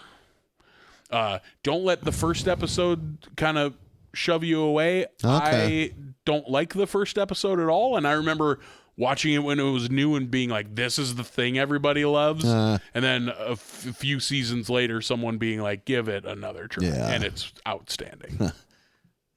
It'll turn around. Yeah, and it does. Boy, howdy. And that's it. We did it. We did another. Fuck yeah, we did. We did a batch. They said we couldn't. We Here did we are. The Simpsons. Did they? Who's they? God, I don't know. Haters? The haters. Thank you. The haters, yet again, have been foiled. Yeah. Take that, haters. That's what we do. We stuff it to the haters. Take that, haters. You got stuff going on in life? I don't really have the painful, crushing weight of existence. Everyday fight to get up out of the cog. I don't really have anything going on right now. I got I'm dealing with some dry eye issues. We don't need to end on that sad of a note. I went into the optometrist a week or so ago, and he's like, I was due for an exam, and I've had one eye bugging me. Like, oh, it's really irritated, and I'm super photosensitive right now. Like, every light is too bright. I super notice it at night when I'm driving. I have a touch of astigmatism, so I get the flares, the lens flares. Yep. And I was like, they've been really bad lately. And he, stuck his flashlight in my eye and was just like, oh, we rate dryness on a scale of 1 to 4, and I'd call this easily a 3.5. He's like, he said this phrase, you have several dry patches. Oh, boy. And I was like, I'm going to walk into traffic. Yeah. I don't want my eyes to have any patches. Patches is a horrible thing to have on your eyeball. Patches is the name for a ragtag pony, not an eye. Come here, Patches. Or a real happy clown. Yeah. Not something like a hobo clown. Yeah, a fun hobo He's clown. got a bindle. Yeah. Not your eye. Yeah. So I got eye patches, but not like pirate eye patch. I got patches on the eye. Put Marlon on your local prayer chart. Pray for his eye patches. Let's hope he doesn't have to wear a real one. So, oh my God, if that was the fucking cure for it, you had to start wearing an eye patch. Wear a patch. Yeah. I think I got pink eye in my youth and had to wear a patch for a while. Oh, no shit. Like putting some kind of medicated cream on and then putting a patch on. Huffing your own toots. Yeah. That's a forbidden fruit. The toot fruits. No, Marlon, don't go for the toot fruits. Your eyes. Your beautiful eyes. All this is happening on the school bus. So he's like, he essentially, it was an easy fix. He's like, we'll fix it up. Here, go buy this type of eye drop and use that a few times a day. And get this, then before bed, use this kind of eye drop and only do it right before bed because you're not going to be able to see. No shit. And I was like, what the fuck? I get it, and I use it, and it's gel. It's not a drop, it's a gel. Oh, boy. It's like the consistency of toothpaste. No shit. It's terrifying. It's like lotion for your eyeball. What the fuck? I fucking smear some on both eyes. Like I smear. Yeah, like with a brush? Jesus Christ. Like rubber cement? It comes in a glue stick like eye black. I'm smeared it on. Fucking God. No, it's like it comes in like a super glue tube and with a little cap, and you pull your eyelid out and put a little dollop on the inside of the eyelid. Don't pull your eyelids. Oh boy. Oh jeepers, we're in it now. Not a huge deal for me. I've worn contacts since I was a kid. So like, and eye drops never bothered me that much. Shove your fingers under your eyelids when you get nervous. But yeah, you smear some in there and then fucking like close your eyes and move your eyes around and blink real good, and now you can't see shit. That's insanity. Your eyes are full of grease. Insanity. Your eyes are. Is that a prescription? No, they'll sell that to you over the counter. No. Nuh-uh. I walked into a Walgreens and I walked out with it. With your fucking eye butters. Yeah. That's kind of what it is. Yeah. It's not pleasant, but it's not unpleasant. It's just like, why? This sucks. Like I can't see anything. And as somebody who was looking to kick the habit of staring at his phone while he's in bed for 2 hours. Yeah, trying to that'll sleep. do the trick. That'll do it. Just put some eye butter on. Been sleeping pretty good. Yeah, because I'm blind. Yeah, because I can't see shit. I can keep my lights on. Nothing matters anymore. I wonder how long it takes to wear off. I don't know. When I wake up in the morning, it's gone. I can see again in the If you morning. wake up to rock a piss 4 hours in, you have to report back to us on that. I don't think I have ever woken up in the middle of the night to use the bathroom. Holy shit. Not well, you won the genetic lottery, so pat yourself on the back every night before you go to bed. Now, that being said, when my alarm goes off at 7 a.m., it is an emergency piss every morning, but I get all the way there. Well, someday that's going to change, so enjoy these special times. Yeah, I'm not trying to brag. I know that I'm very privileged. Is a gnarled walnut that's slowly closing in upon itself. Right now, it is primo. I have a primo prostate right now. Right now, it's trying to do the ground and pound with your bladder. It hasn't got it down yet, but your bladder's weakening. That rear naked choke's coming pretty quick. It's just slowly cinching up like a boa constrictor.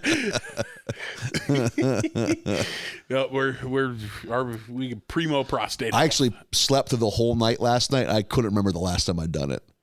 I woke up having to piss like a maniac. Like, is it always piss related? That almost you have to get always up for? now. Okay. Yep.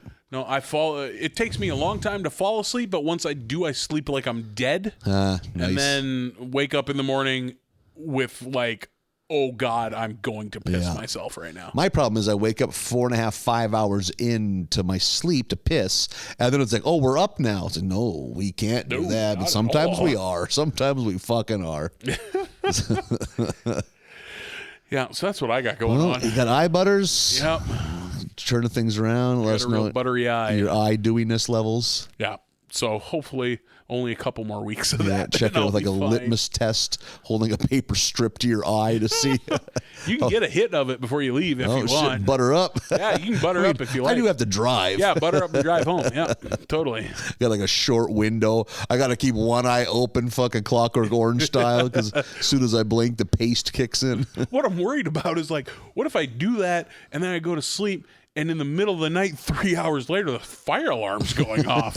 Like, that's happened 3 times. I've lived in this apartment for, I think, 3 years. And the not just my unit, but the building-wide fire alarms have gone off. I hope that butter whites out the color of your eyes. So at some point that happens. You burst into that hallway fully nude, running around like a madman with pure white eyeballs. Cloudy eyes, yeah. Some elderly woman walks out and that's what she sees rushing at her. Just barreling at her. Yeah. Oh, like Rhino in Spider-Man. Ugh. Well, I can't top that, so okay. I wish I could. Good. No, be glad you can't. That's what we're doing. So everyone enjoy your eye butter. We're going for episodes 10 to 14 for next week of season 31 of The Simpsons. Bye, everybody.